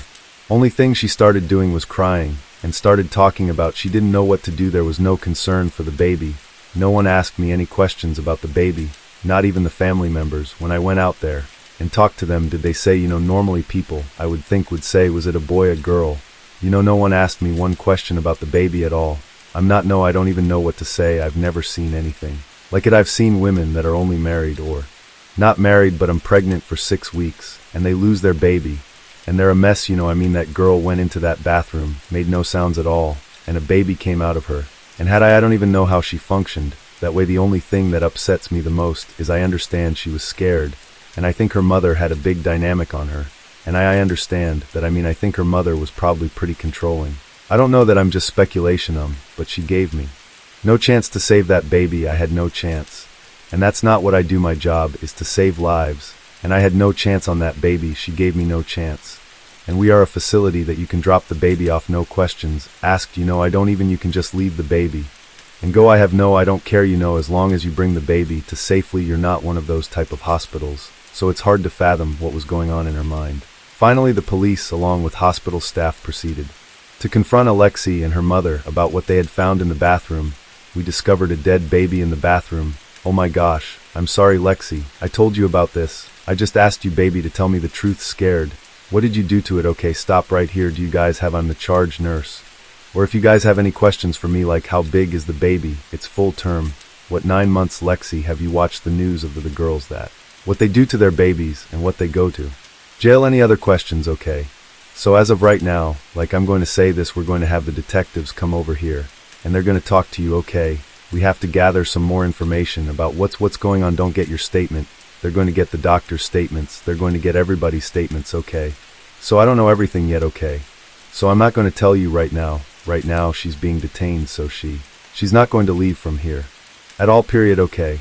So one of us is in your custody. Yes, she's detained. Yes, she's not under arrest, but she is detained. Okay. She's not free to leave. So while this whole thing is coming up is you're not free to leave. Okay. One of us will be in here the whole time with you, because you're not going to try to leave or nothing like that. Now, Lexi's case isn't even an anomalous case. We've covered several cases over the past few years where a mother gave birth to a baby and attempted to hide her pregnancy. 2 cases in particular that stand out are the cases of Skylar Richardson and Kenesha Berry. Both of these mothers claimed their babies were stillborn, and both of their cases had very different outcomes. Skylar was found guilty of abuse of a corpse and received 3 years probation, which were ended early by the court. Kenesha, however, was initially sentenced to death, but May of 2007 her sentence was overturned and she was resentenced to life in prison with a possibility of parole after 40 years. Finally, there was the case of Jakayla Williams, who knowingly threw her newborn into a trash compactor simply because, and these are her words, babies are too expensive. Her case, as well as Alexei Treviso's case, have yet to reach a conclusion. So where does this leave us with regards to Mia McQuillin? We'll have to see. In France, the charge of murder is punishable by up to 30 years in prison. However, France actually has stricter laws for those who seek to hurt children. Murder of a child under the age of 15, which is what Mia is facing, could send her to prison for life. And no matter where you stand on the aisle when it comes to access to birth control and reproductive health care, that baby boy didn't deserve to come into this world only to be hurled from a second-story window and into the garbage. Case 5. 30-year-old Kira Steger was a confident and driven woman who worked as a manager at Delia, a clothing store. Kira was just very self-motivated. She loved her job. She really took a lot of pride in it. A lot of the people enjoyed coming to work and working with her. She would always somehow find a way to say the perfect thing to help make you feel better. She had a rare talent for recognizing strengths in others, qualities they often overlooked in themselves. Full of ambition and optimism, Kira envisioned a future that seemed bright and full of possibility. But sadly, on Thursday, February 21st, 2013, things took a disturbing turn for the worst. After finishing her shift that day, she told her friend Jasmine about her evening plans. She was looking forward to a romantic date night with her husband, a night they had planned to spend at the mall. Kira had met Jeff where Kira was working as a bartender at the time.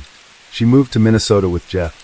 They would spend time watching movies together, going to the mall, maybe having a couple of drinks, talking. She seemed to be happy with where she was at the time, so I was happy for her. To those who knew them, Kira and Jeff appeared to be a happy, strong couple. Like any marriage, they likely had their disagreements, but whatever challenges they faced stayed behind closed doors. At least, that's what their friends, family, and coworkers believed. So when Kira didn't show up for work on Saturday, 2 days after her planned date night, her colleagues became alarmed. This was entirely unlike her. Known for her punctuality and discipline, Kira was never one to be late and always adhered strictly to her schedule. Concerned, Jasmine repeatedly tried calling her, but Kira's phone remained silent. Eventually, she managed to reach Kira's husband, Jeff Trevino. He picked up, but claimed to have no idea where his wife was, saying she had left home early the previous morning and never returned. Jeff didn't appear particularly worried or upset. He explained that Kira occasionally went off the radar for a day or two, sometimes staying with friends or visiting family without prior notice. The only thing that gave him slight concern was the bad weather that day. Snow had been falling heavily all day. He guessed she might have run into trouble on the road, maybe got stuck somewhere with a dead phone battery. But as time passed with no sign of Kira, even Jeff began to feel uneasy. That same day, he filed a missing person report and reached out to Kira's family. After filing the missing person report for Kira Steger, detectives wasted no time launching their investigation. As in most cases, the first step was to question the spouse and those closest to her, and this case was no exception. Detectives went to Jeff's home to speak with him, where they discovered that he and Kira weren't the only ones living there. Another man, Matt Roth, also shared the residence. Jeff told investigators that Kira had left the house around 8:30 a.m. on Friday, heading to work for an event she was required to attend. He insisted that she had been acting completely normal that morning, and he hadn't noticed anything out of the ordinary. Jeff didn't find anything unusual about Kira occasionally disappearing, even though he had no idea where she was or who she was spending time with. He mentioned that their relationship had been facing some challenges over the past couple of months, but he didn't think it was anything major or worrisome. He saw it as just the usual disagreements that happen in any marriage. Investigators put out an APB for Kira and her missing vehicle. Meanwhile, they decided to visit the Mall of America, the location where she and Jeff had planned their date night, to check if his story held up and to look for any potential leads. The Mall of America is the largest shopping center in the state, so it was naturally equipped with a large number of surveillance cameras. To uncover any useful information, detectives had to comb through hours of footage. Although this was a time-consuming and tedious process, there was no alternative. Working alongside a video expert and forensic specialist, the detectives began reviewing the footage from 6 p.m., the time when Kira had finished her shift. On the video, they spotted a couple entering the frame from the left side near the escalator, with the man holding a yellow bag. It was Kira and Jeff. They were heading toward the mall's exit. The footage showed them leaving the mall and walking toward the parking lot exactly as Jeff had described, and the timing matched perfectly. Unexpectedly, new details caught the detectives' attention. They rewound the footage and carefully re-examined the moment when Kira and Jeff left the mall. This time, they spotted 3 men entering the frame. One of them appeared to recognize Kira, glancing her way and whispering something to his friends. Meanwhile, Kira and Jeff walked on, seemingly unaware that anyone was paying attention to them. The detectives then switched to the parking lot cameras. The couple was seen heading down to the underground parking, and after a short time, a white car was spotted driving away. The authorities kept a close watch on their movements, but nothing unusual or suspicious stood out.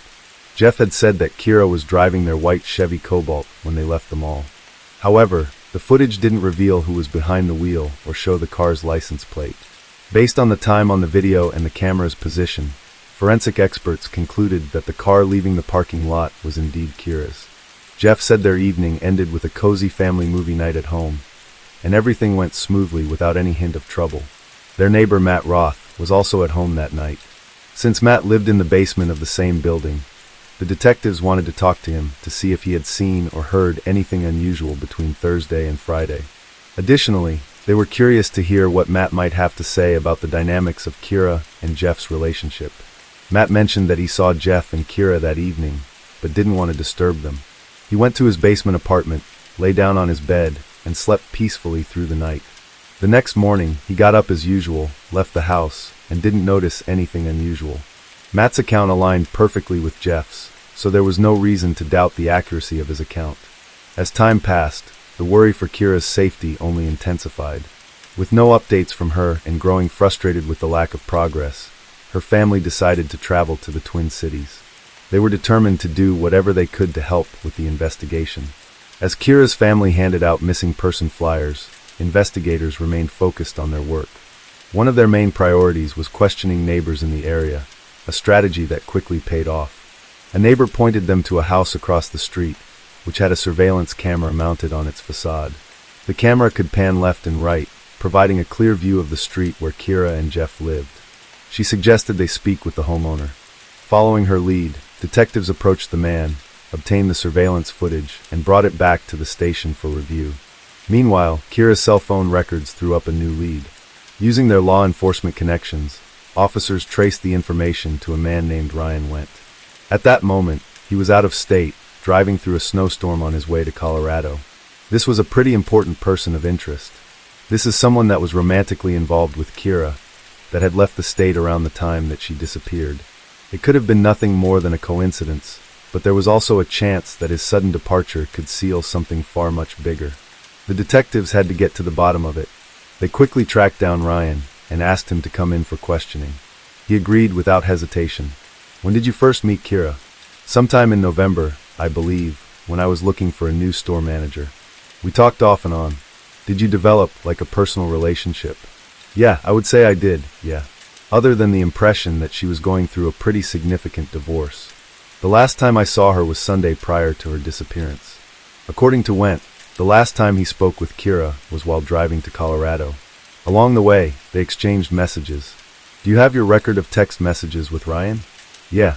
The messages were sent shortly before Kira went missing, revealing that she had been texting her boyfriend during dinner with her husband. From their exchange, it was clear that Kira was becoming increasingly distant from Jeff. Investigators analyzed Wendt's phone records using cell tower data and reviewed his credit card transactions. The results confirmed that he had been in Colorado that evening, making it impossible for him to be involved in Kira Steger's disappearance. With no evidence linking him to the case, detectives ruled him out as a suspect and released him.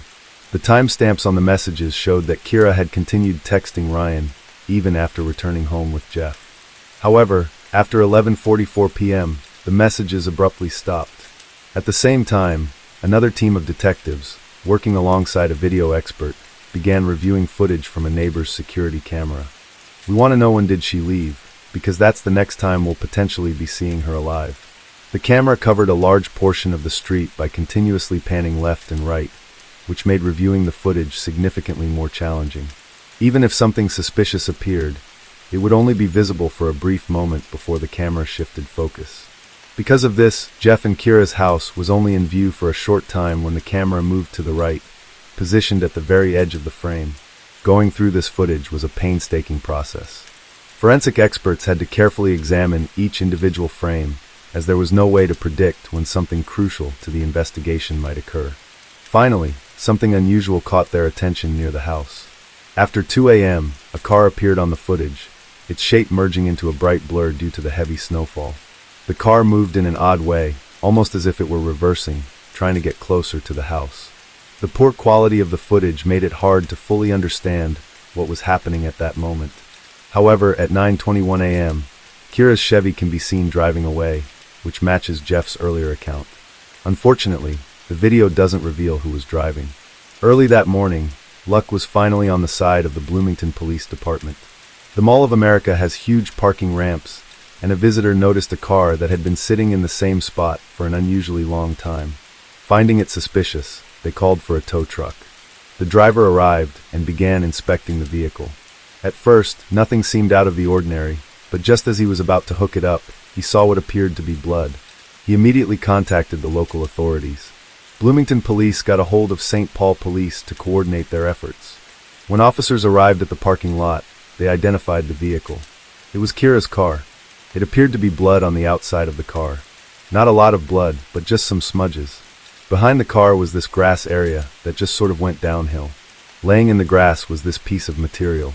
It turned out to be a trunk liner, and on the underside, there were traces of a red liquid. DNA testing confirmed it was Kira Steger's blood. With this grim discovery, her case was no longer a missing person investigation. Bloomington police were now dealing with a homicide under mysterious circumstances. For Kira's family and loved ones, this news was devastating. Any remaining hope of finding her alive was shattered. At the same time, an avalanche of unanswered questions overwhelmed them. How did she die? Did she suffer? Who could have held such hatred towards her and take her life? What reason could there possibly be for harming an innocent young woman? The unbearable sense of helplessness tore them apart, and with Kira's body still missing, their grief felt even heavier. The lack of closure making their pain all the more excruciating. Without having the body, it was pretty devastating. We wanted to have a funeral, and be able to have her back in some form or another, and be able to say goodbye. Meanwhile, investigators continued their meticulous and methodical work.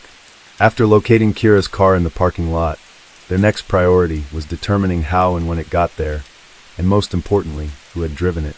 With no surveillance cameras inside the parking structure, detectives had to rely on footage from the mall's exterior cameras to find clues. At around 9:45 a.m., a car matching Kira's white Chevy was spotted on video, turning toward the mall's parking lot. Detectives then reviewed the footage from a camera near the parking entrance. Not long after the car entered, a man appeared on screen, walking away from the lot toward the mall. At first glance, it was difficult to make out what was happening. However, upon closer examination, detectives saw the man was heading straight to the taxi cab stand. He briefly spoke with one driver before getting into another taxi and leaving.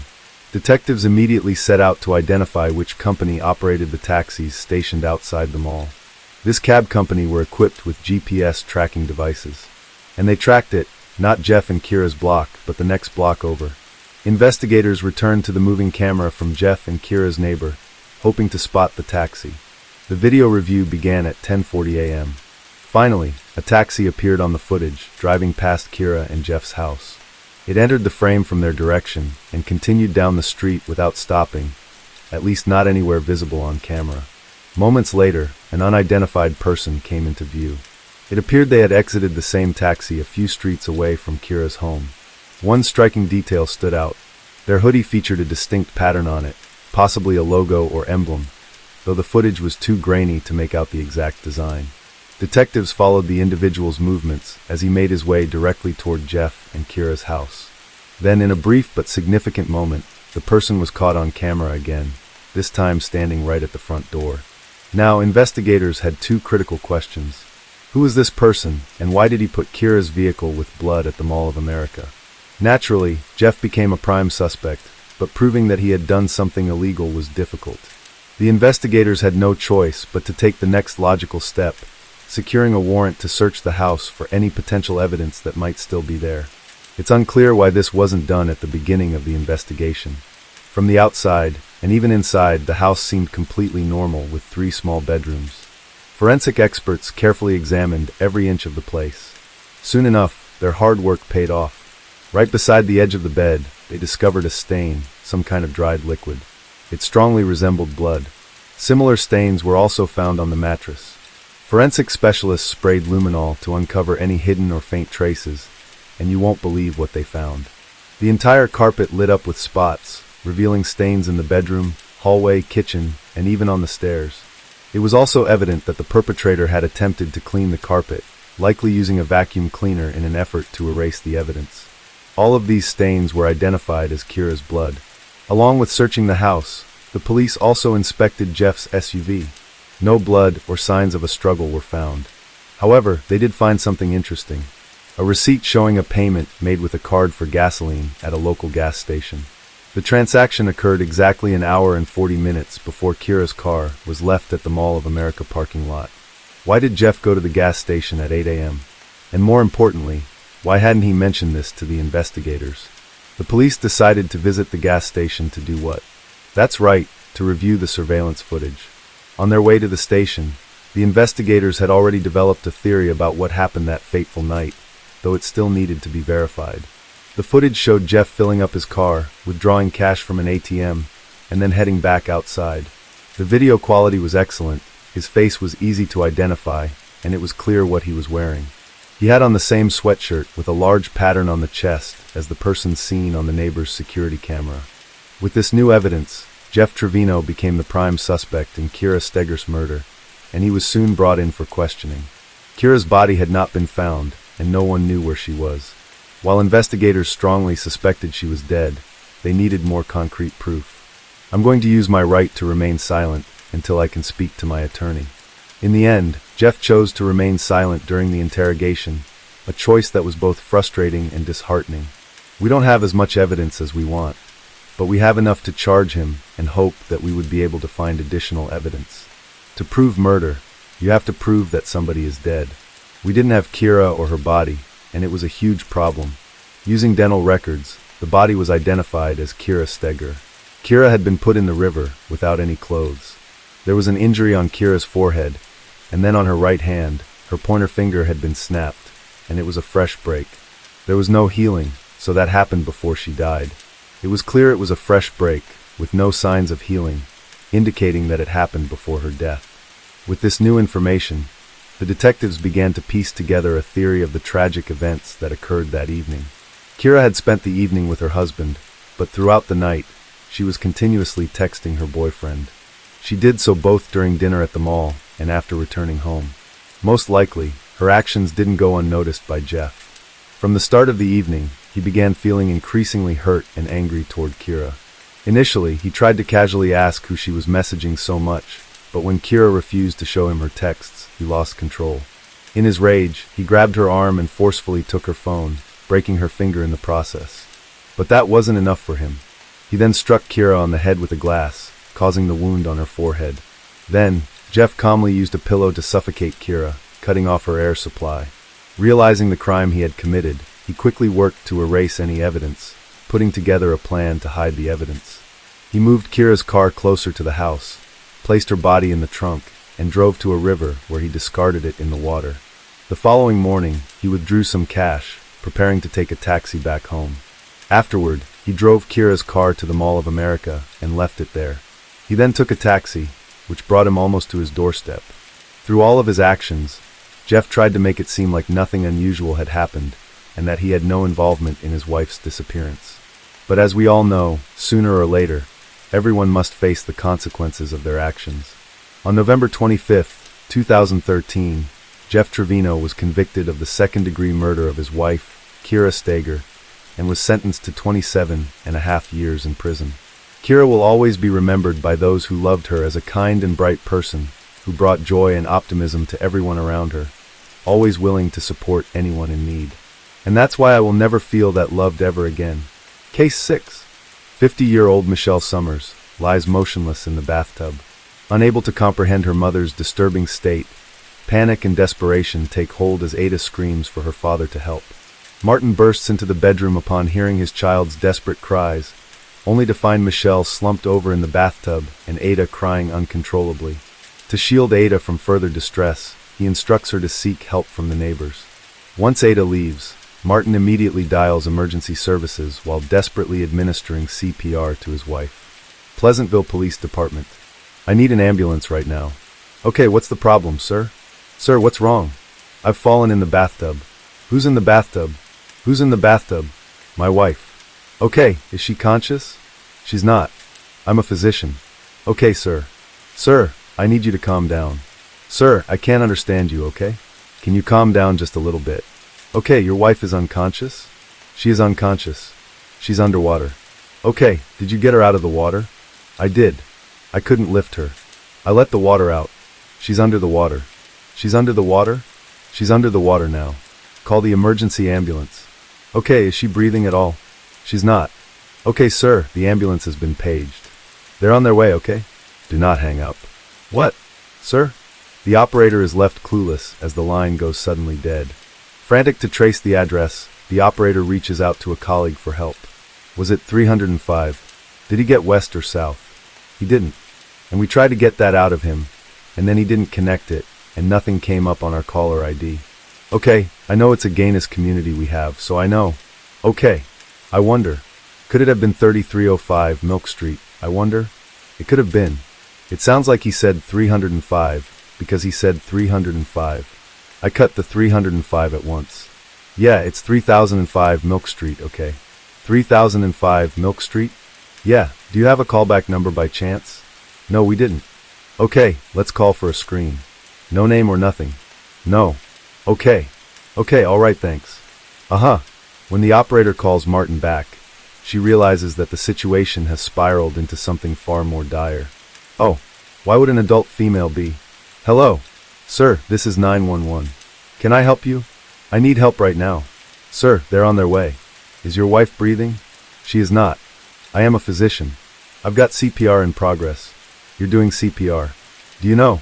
Oh no. Sir, how old is your wife? My wife is 50 years old.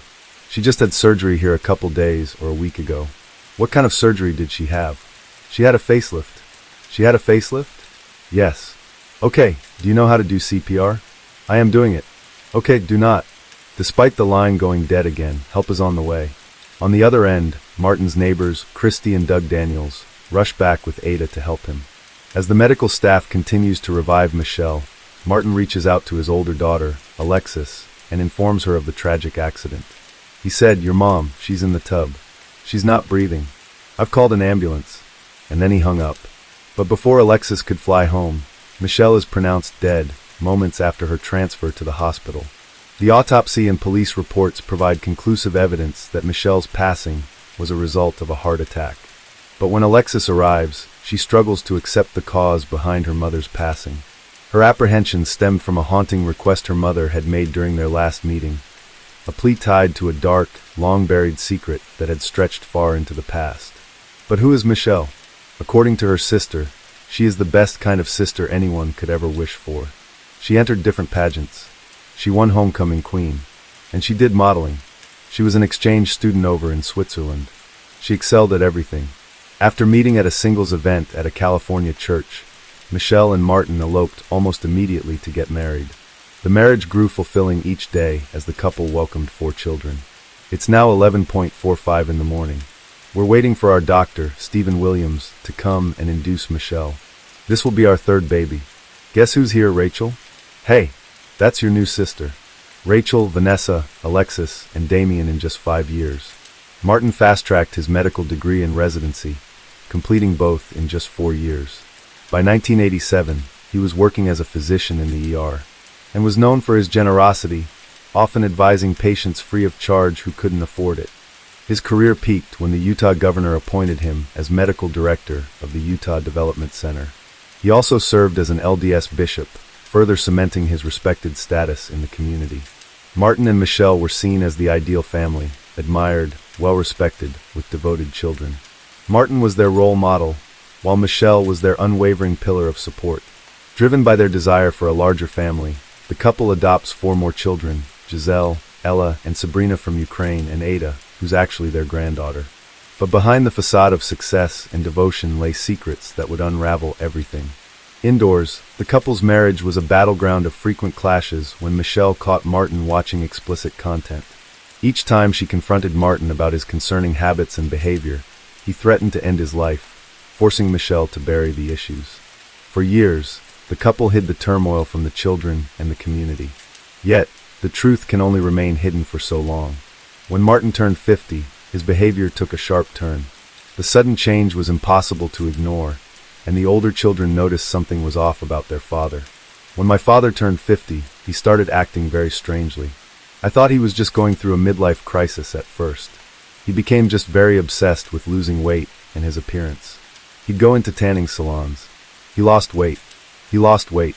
He'd start exercising just all the time, just in the middle of a conversation, jumping and doing push-ups, things like that. Really bizarre. Really strange. Very out of the ordinary. According to ABC News, Michelle grew suspicious of an extramarital affair, but found no proof to provide any basis for her doubts. Michelle had worked as a model in the past, and had always come across as very accepting of her aging. But in March of 2007, something changed. Michelle surprised her family by announcing that she was getting a facelift. Mom said, "I'm going to meet with a plastic surgeon. Your father wants to get me a facelift." She's got a makeup on. Like anyone getting older, you have things that you don't like, and so my dad's trying to do something nice for her. She told me, she said, your dad's trying to look all better. Maybe I will too. Despite her apprehensions with her mother's drastic decision, Alexis volunteered to return home during her break to assist in her mother's recovery post-surgery. I actually went to the consultations with her to meet this plastic surgeon, and she told him all of her concerns, saying maybe I'll wait until the summer. I would be home from medical school for my summer break, and so I could be there and can help with the recovery. And my dad said, "Oh no, Alexis, you have spring break coming up in a week. Let's do it then." My dad was very pushy. Post-surgery, Michelle developed symptoms that are not consistent with the procedure's side effects. She is constantly drained and drowsy. As a med student, Alexis checks her mother's prescriptions and discovers heavy sedatives on the list that are prescribed by a licensed doctor. Given that the prescription is written by a medical professional, Alexis seems convinced of the medication. But her mother's behavior grows suspicious each day. Despite being blindfolded by bandages, she asks Alexis to hand over the medications so that she can identify them by touch. The strange request unnerves Alexis, pushing her to confront her mother. Michelle shares her suspicions about Martin being involved in something sinister and having an affair, adding to the already shocking revelation.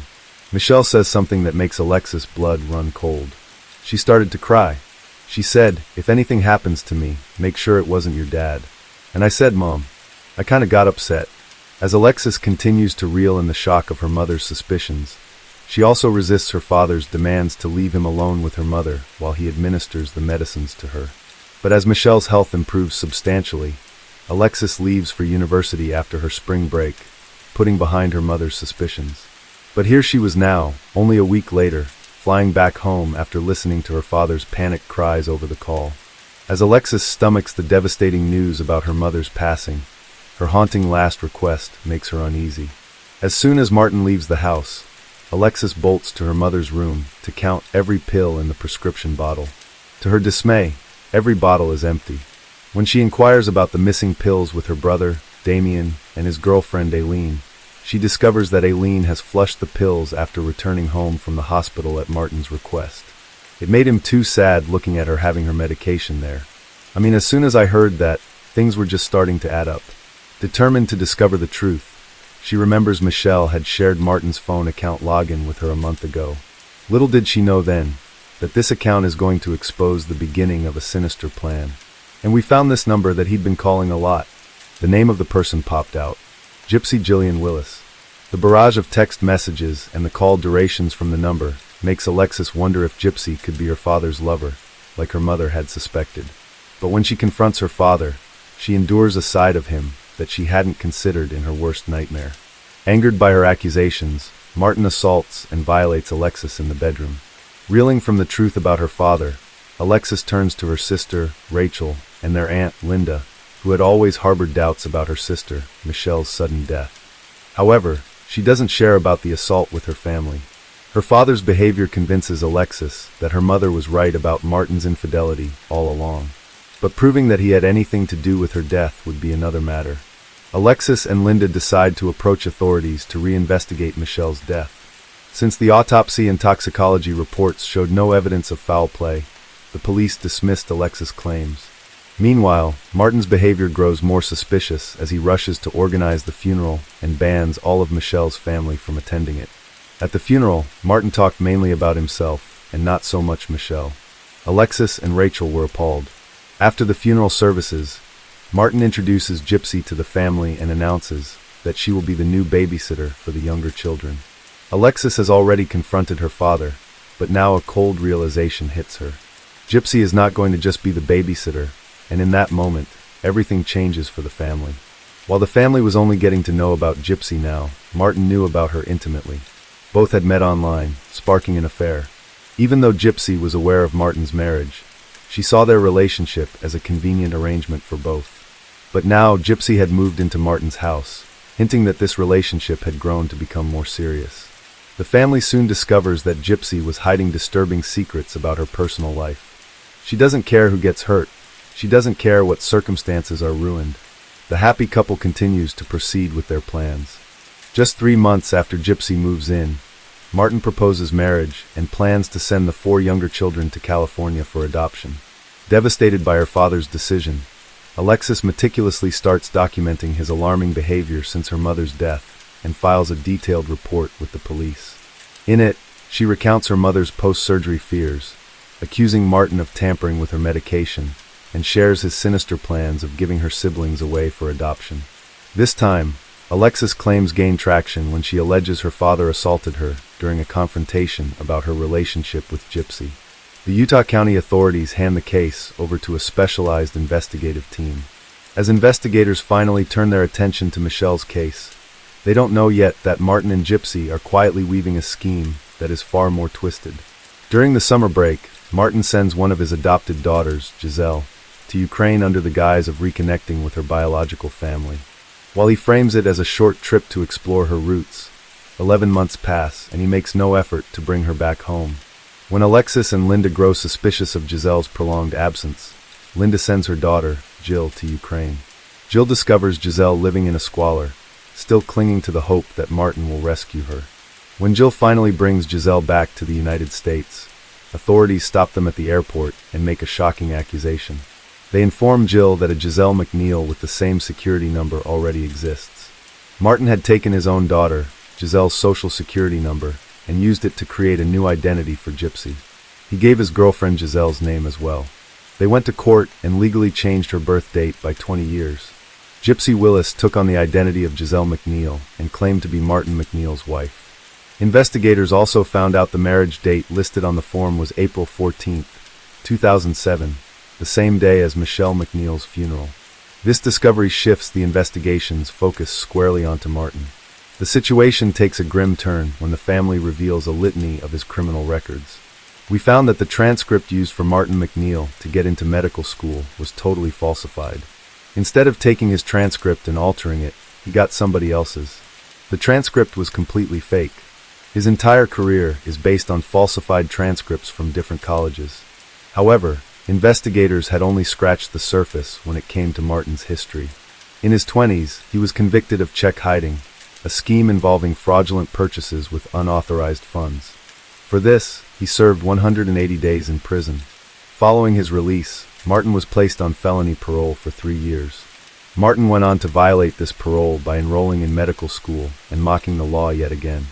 Further investigation also revealed that Martin had a short stint in the Army, where his erratic behavior led to a mental health diagnosis and early discharge.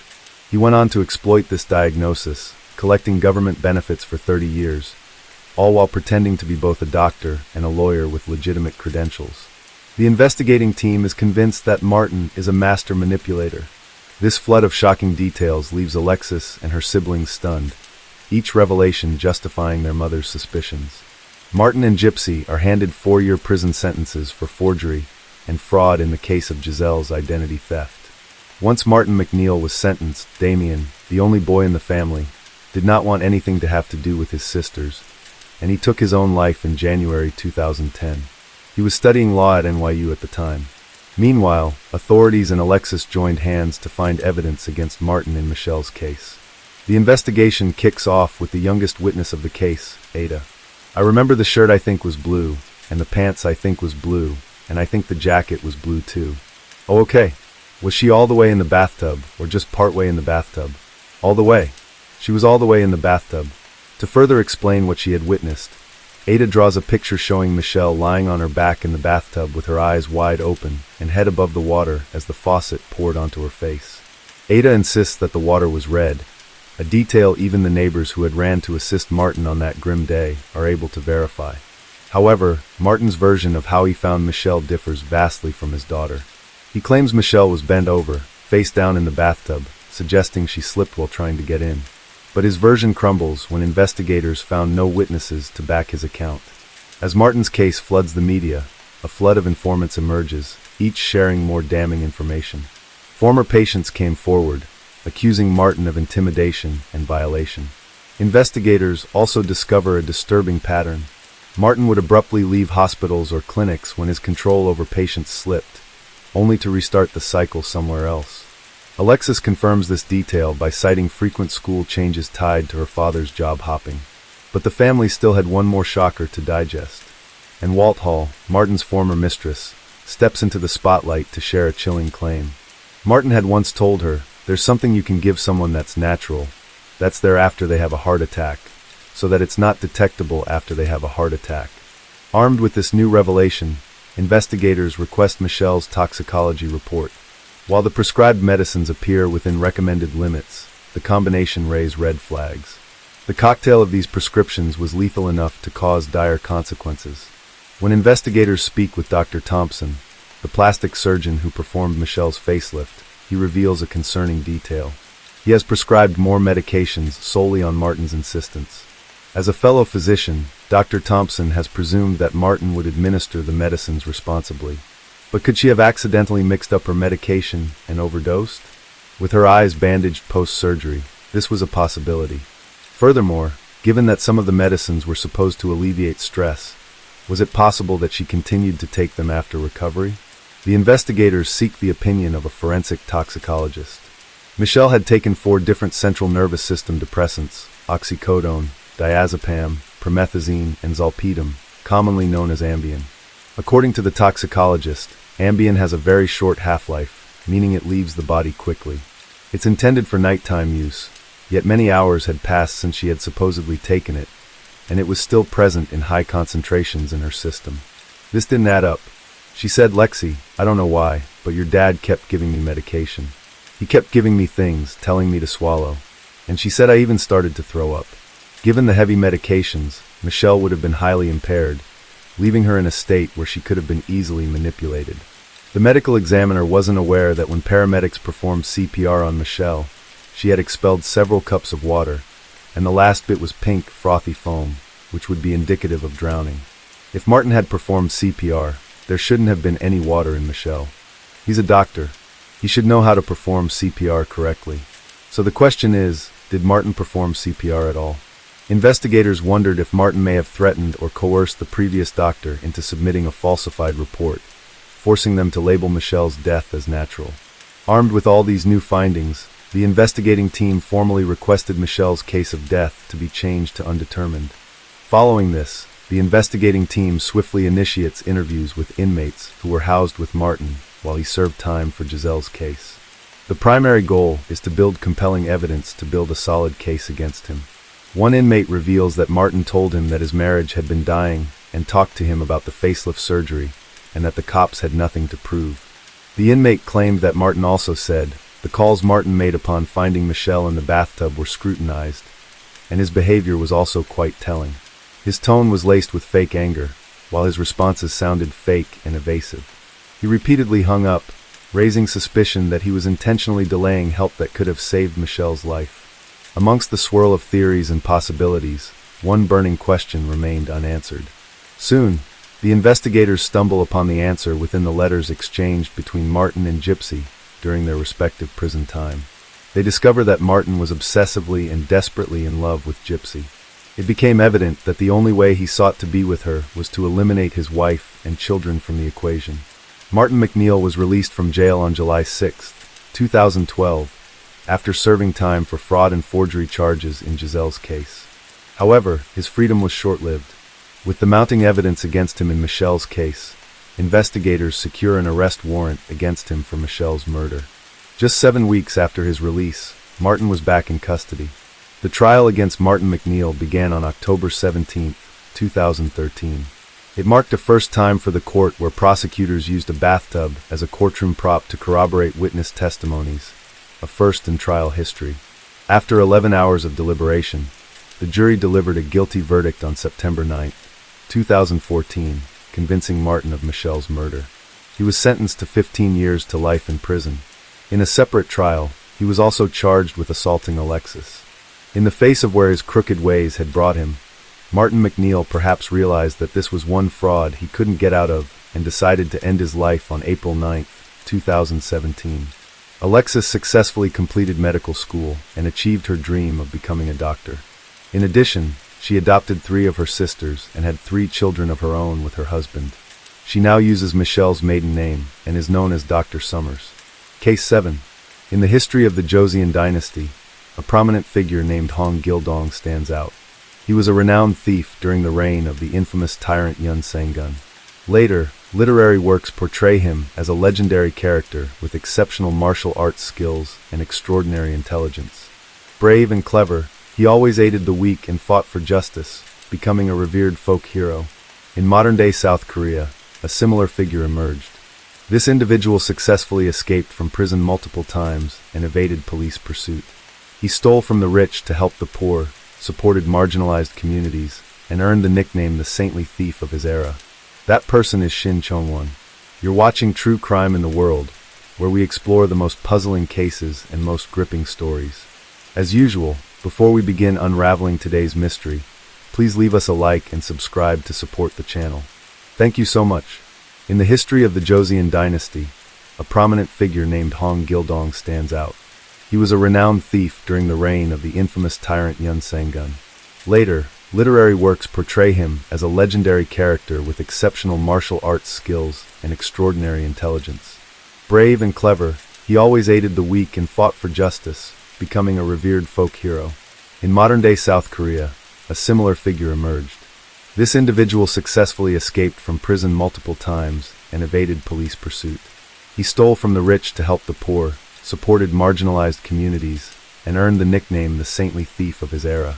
That person is Shin Chong Wan was born on May 28, 1967, into a poor farming family in Gimje, North Jeolla Province, South Korea. He had an older sister and 2 older brothers. Chongwon's childhood was marked by hardship.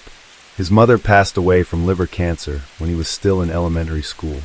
His father later remarried, and they had another son, bringing the family to a total of 7 members. They lived in poverty, with a father who was frequently drunk, short-tempered, and physically abusive, adding layers of trauma to Shin Chong Wan's already difficult youth. During his school years, Shin Chong Wan struggled academically. Although South Korea had implemented mandatory free education, many schools still collected fees under the guise of donations.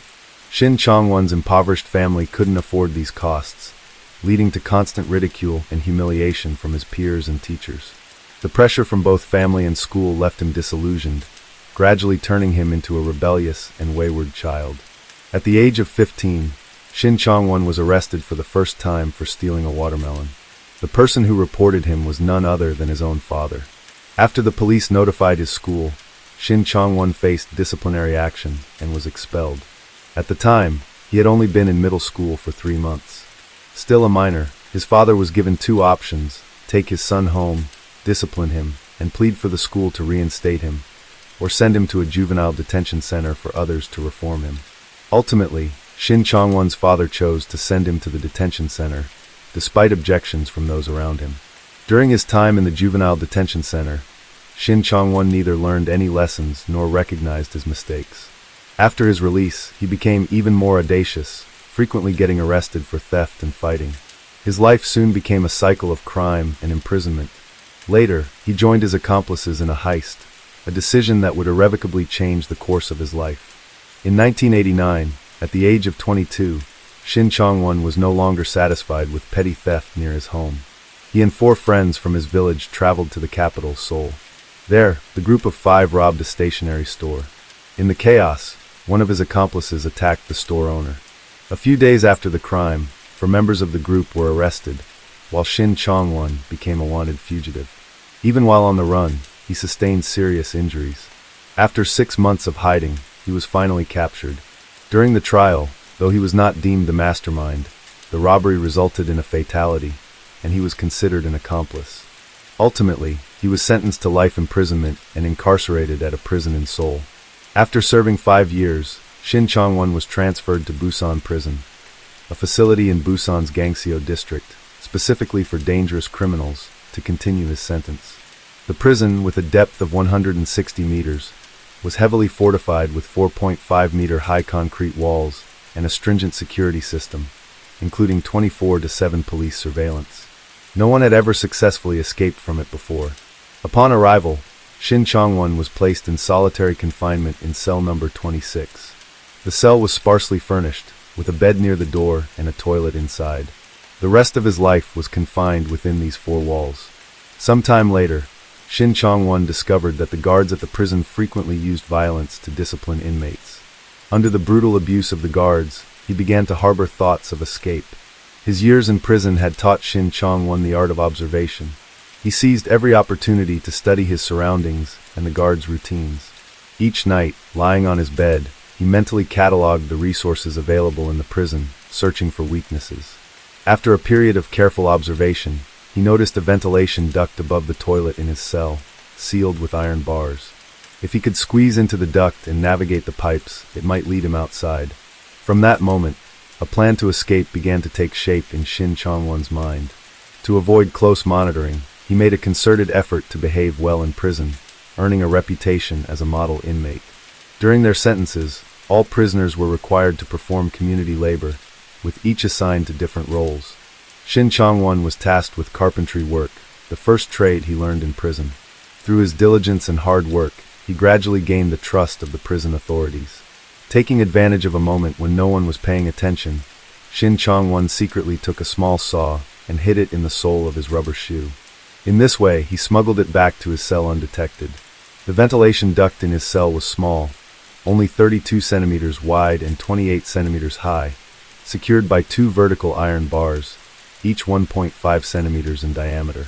Using a small saw to cut through the bars was a daunting task, not to mention the noise of sawing metal could easily give him away. But Shin Chong Wan had already devised a solution. Every evening from 6 p.m. to 8 p.m., the prison broadcasted announcements and allowed the inmates a rare period of leisure time. Shin Chong Wan used this window to mask the sound of his sawing. He worked methodically, sawing for just 20 minutes each day, never rushing. After each session, he carefully applied chewing gum to the grooves in the bars to conceal his progress. His caution was so meticulous that months passed without anyone noticing anything unusual. Even so, Shin Chong Wan faced other challenges.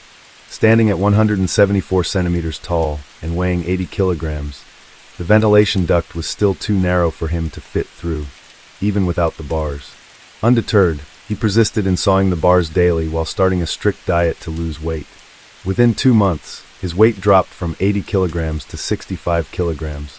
After 4 months of persistence, his efforts at the ventilation duct paid off.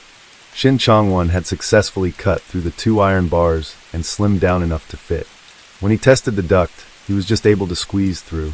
Everything was now in place. All that remained was the right moment to act. However, the prison was under tight surveillance, with guards stationed in watchtowers at all angles. Evading their scrutiny was no easy feat, but perhaps fate was on his side. At that time, Busan Prison was preparing to build a chapel. The construction site became a blind spot for the guards, presenting a golden opportunity for Shin Chong Wan's escape plan. After 8 years of imprisonment, the day he had been waiting for finally arrived. On January 20th, 1997, Shin Chong Wan, then 29 years old, had meticulously prepared for his escape. As night fell, the prison's lights went out one by one, and the inmates gradually drifted into sleep. In his solitary cell, Shin Chong Wan knew the moment had come. He quickly stood up, bent his knees, and covered himself with a blanket to create the illusion that he was asleep on the bed. Then, he moved to the ventilation duct, removed the iron bars he had previously sawed, and took them along as tools. He swiftly squeezed himself into the ventilation duct. In the stillness of the late night, Shin Chong Wan was tense. He could hear his own heartbeat and ragged breathing. Crawling through the duct in complete darkness, he tried to make no sound to avoid detection. One wrong move, and all his prior efforts would be in vain. After some time, he successfully reached the outer wall of the building.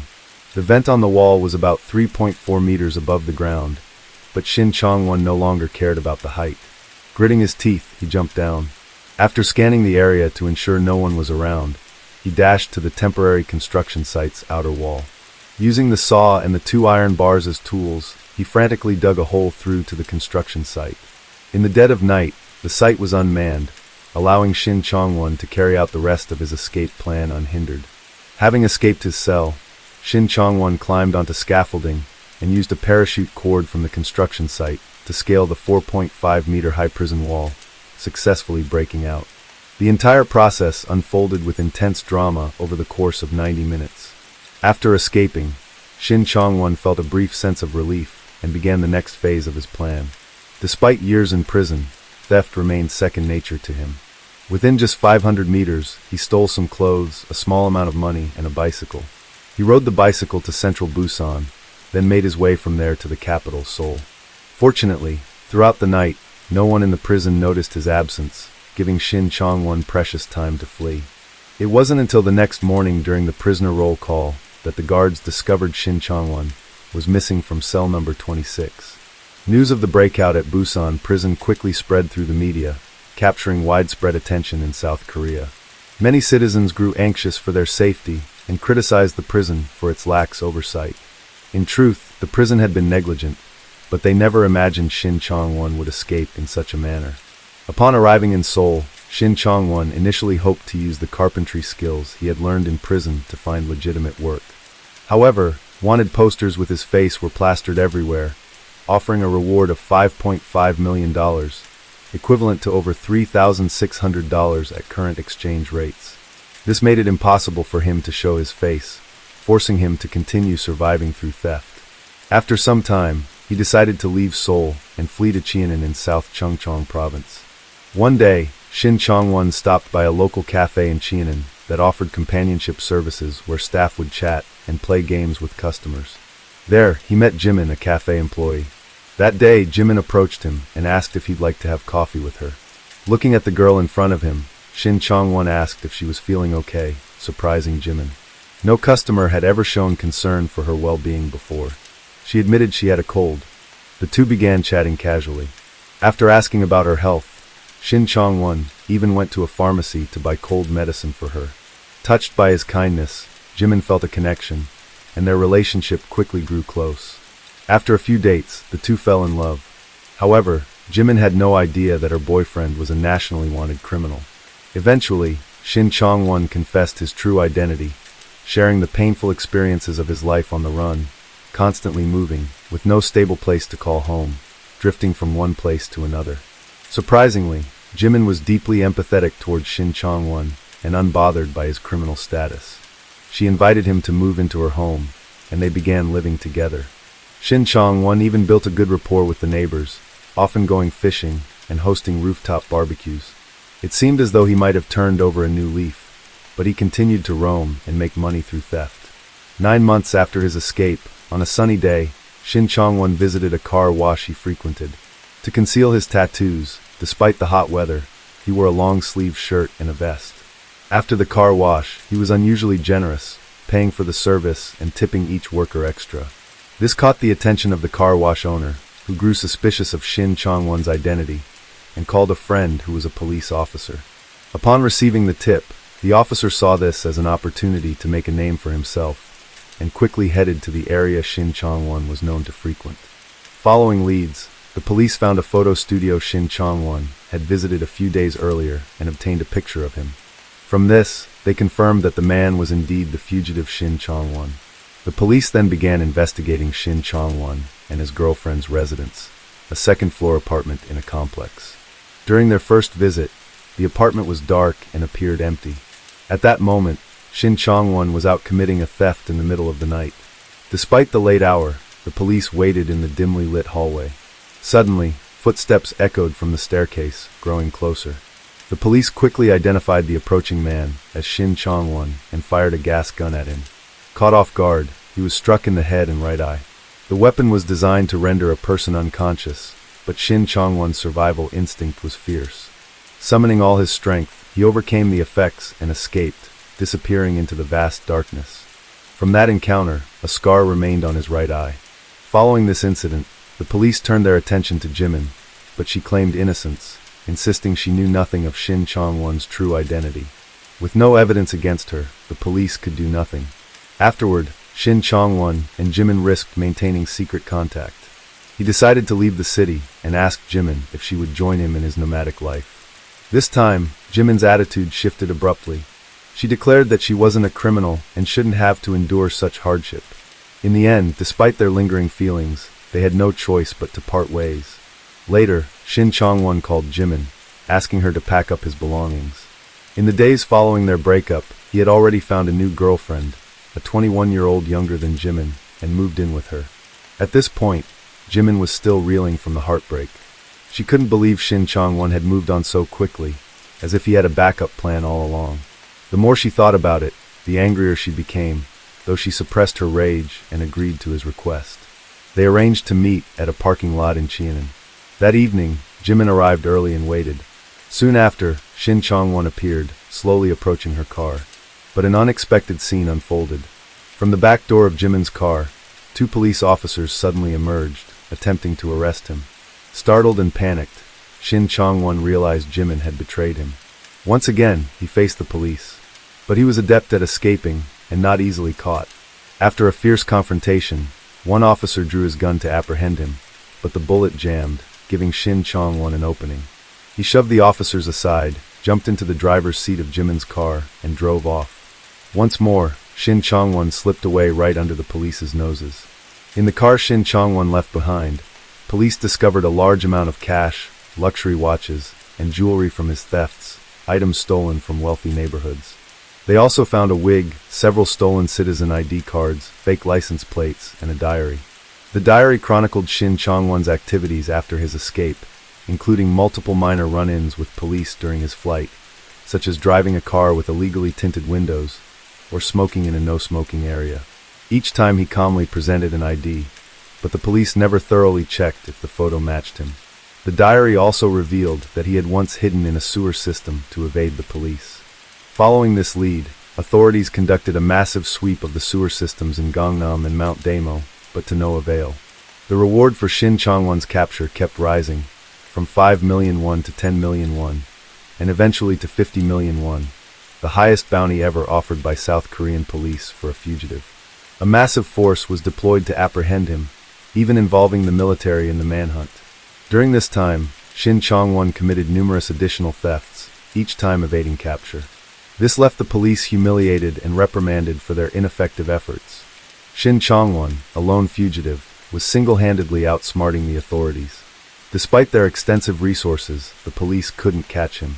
A police officer who once encountered Shin Chong Wan noted his exceptional physical fitness and agility, capable of navigating obstacles with ease during escapes. His skills rivaled those of professionally trained officers, and with each encounter, his experience grew. Additionally, Shin Chong Wan had a strong mental resilience, remaining calm under pressure. He could survive in harsh conditions for extended periods, sleeping under bridges, eating rats, yet still managed to elude capture. Not only that, Shin Chong Wan was also a charmer. During his time on the run, he formed relationships with numerous women, most of whom were employees at restaurants or cafes, coming from ordinary family backgrounds. Many of them knew Shin Chong Wan's true identity as a wanted criminal, but chose not to report him to the police. Some even willingly helped him evade capture. The reason? Shin Chong Wan treated them exceptionally well. He was generous, often buying them gifts and taking care of their needs with great attentiveness. Beyond his romantic partners, others whom Shin Chong Wan had helped also secretly aided his escape. While on the run, Shin Chong Wan committed over 100 thefts, amassing a fortune close to 10 billion won, equivalent to over $7.2 million at current exchange rates. His victims were predominantly wealthy families. After stealing this money, he spent it lavishly to satisfy his material desires and to compensate for the deprivations of his childhood. However, in a surprising twist, Shin Chong Wan did something that gradually shifted the perception of some media outlets and the public. He donated a portion of his stolen money to nursing homes, orphanages, churches, and other organizations to support those in need. Despite the risk of capture, he visited these places, spending time playing with children at orphanages. Only in those moments could Shin Chong Wan relax, feeling free from the label of a criminal. According to media reports, Shin Chong Wan's fame grew with each passing day. His reputation seemed to transform from that of an escaped convict to a chivalrous hero helping the poor.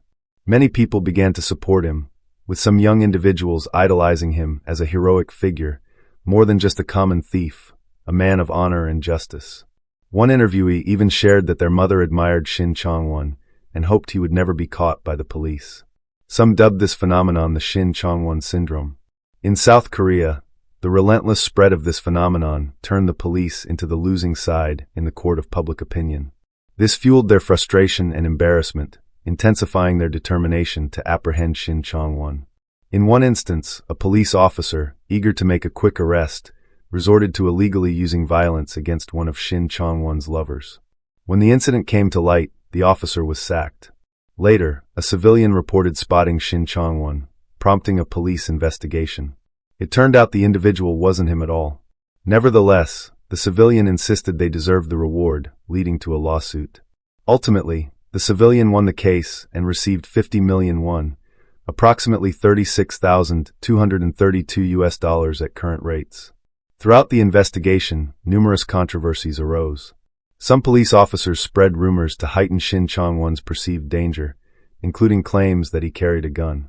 This instilled fear in many rank-and-file officers, particularly those with limited firearms training, when confronting him. There were even rumors that some officers recognized Shin Chong Wan, but were too afraid to arrest him. Finally, on July 16, 1999, an event brought his run to an end. That day, a plumber called the police after spotting Shin Chong Wan in an apartment. The plumber, a former military intelligence officer with a keen eye for observation, had been hired to fix a pipe. While working, he sensed something was off. In the apartment, clearly occupied by a couple, there were no shared photos on display. The male resident kept his cap on indoors, pulled low over his face, and avoided much interaction with the plumber. The plumber grew suspicious, believing the man resembled the notorious fugitive Shin Chong Wan, often featured on television. To confirm his suspicions, the plumber returned to the apartment under the pretense of having forgotten a tool, taking a closer look. He then checked the tenant information at a real estate agency and discovered the apartment was registered under a woman's name. In South Korea at the time, a traditionally male-dominated society, it was common for apartments to be registered under a man's name. This led the plumber to suspect the man might indeed be the wanted fugitive Shin Chong Wan. After receiving the tip, the police immediately took action, vowing to apprehend Shin Chong Wan and bring him to justice. A team was dispatched to the provided address. When they knocked on the apartment door and asked if the man inside was Shin Chong Wan, he didn't resist and admitted his identity. The operation was a success, capturing Shin Chong Wan after 907 days on the run. When asked about his feelings, Shin Chong Wan simply smiled and said he felt very relieved. On the day of his arrest, he was wearing a vibrant floral shirt from the brand Missoni, which immediately drew attention and became a fashion item at the time. Shin Chong Wan had always been cautious, but this time, his capture stemmed from an unexpected lapse. Recently, he had been preparing for marriage, but got into a financial dispute with his girlfriend, which left him in a foul mood and momentarily distracted. This lapse allowed the plumber to spot him. The plumber, who identified Shin Chong Wan, was later granted honorary police status. For a time, Shin Chong Wan was dubbed a modern-day Hong Gil-dong, or South Korea's Robin Hood. Many believed his acts of stealing from the rich to help the poor embodied justice. Some citizens even wrote signed petitions pleading for leniency, hoping the court would grant him a lighter sentence, a phenomenon unprecedented in South Korean society. However, the court saw it differently. Shin Chong Wan had committed crimes and had to face the law's consequences. Despite his charitable acts, they did not warrant clemency. The court upheld his original life sentence and added an additional 22 years and 6 months in prison. Many South Koreans felt the sentence was excessively harsh and unfair, viewing it as a means of venting frustration and exacting revenge rather than upholding justice. They argued the punishment lacked compassion and was merely a response to the embarrassment Shin Chong Wan had caused the police. Conversely, others believed he deserved the sentence, arguing that his actions broke the law and had negative societal impacts. In a report, Shin Chong Wan exposed various misconducts by South Korean police, including bribery and allegations that an officer had assaulted one of his girlfriends. According to media reports, around 50 officers were disciplined for inefficiency, while approximately 20 others faced trials for suspected corruption and misconduct. At this point, it's impossible to overlook Shin Chong Wan's efforts to better himself. Having only completed elementary school, he pursued education during his first imprisonment, passing exams to earn a high school diploma. After his second arrest and imprisonment, he became a model prisoner, demonstrating positive changes in his behavior and mindset. 5 years later, in 2004, Shin Chong Wan completed high school and went on to study law and psychology. He hoped that by studying law, he could protect his legal rights, and through psychology, he could help others struggling with mental health issues. In 2009, a decade after his second imprisonment, Shin Chong Wan sued the prison. Because the facility prohibited him from sending letters, he researched relevant laws and took the prison to court, demanding $3 million, approximately $2,174 at current rates, in compensation. A year later, a journalist requested to interview him, but due to his special status, the request was denied. Shin Chong Wan filed another lawsuit, ultimately winning $1 million, about $725 in compensation. While in prison, Shin Chong Wan wrote an autobiography. Upon its release, the book once again captured public attention. It offered a glimpse into his complex inner world. His writing style was compelling, with heartfelt prose. In one passage, he wrote, "To capture me, they even deployed the military and spent a fortune." Someone like me might not have ended up this way. In elementary school, if a teacher had gently patted my head and told me I was a good kid, I might not have reached this point. In 5th grade, my teacher shouted at me, "This kid didn't bring money to school. Get out." That was when the seed of evil was planted in my mind. At the end of his autobiography, Shin Chong Wan called for more compassion toward troubled youth, so they wouldn't follow the same path and become criminals like him. His story truly captured widespread attention, prompting reflection on the deeper issues behind a troubled young man's journey. In August 2011, 12 years after his second imprisonment, Shin Chong Wan attempted to take his own life. He was saved at the brink of death but suffered brain damage. Many speculated that the reason for his attempt was the death of his father in July of that year. Though his father was not a good man, he was still his father. On a May evening in 2023, around 8 p.m., Shin Chong Wan, then 56, made a second attempt to end his life. During a routine check, prison staff found him unconscious after hanging himself in his cell. He was rushed to the hospital for emergency treatment. 2 days later, South Korea's Ministry of Health reported that Shin Chong Wan's condition had stabilized and he no longer needed a ventilator. Shin Chong Wan's life story has been adapted into comics and films, yet public opinion about him remains divisive. Some sympathize with his tragic childhood, viewing him as a modern-day's saintly thief. Others completely reject this perspective, particularly a police spokesperson who publicly stated that most South Korean media do not see Shin Chong Wan as a noble thief, but as a true criminal. Shin Chong Wan committed numerous thefts and other crimes while on the run, sparking debates and drawing significant attention. His life has touched the hearts of many ordinary people, from his difficult childhood to the grueling experiences of his prison escapes. This has prompted reflection and discussion on issues like family dynamics for troubled youth, education, prison management, police efficiency, and most critically, why a criminal garnered so many pleas for leniency. In his autobiography, Shin Chong Wan expressed deep remorse, emphasizing that the law is a moral boundary, and anyone who crosses it must pay a price. Today he remains in prison, unable to see the blue sky outside, confined to facing the cold walls of his cell each day. Yet, Shin Chong Wan has something most ordinary people do not, a legendary life.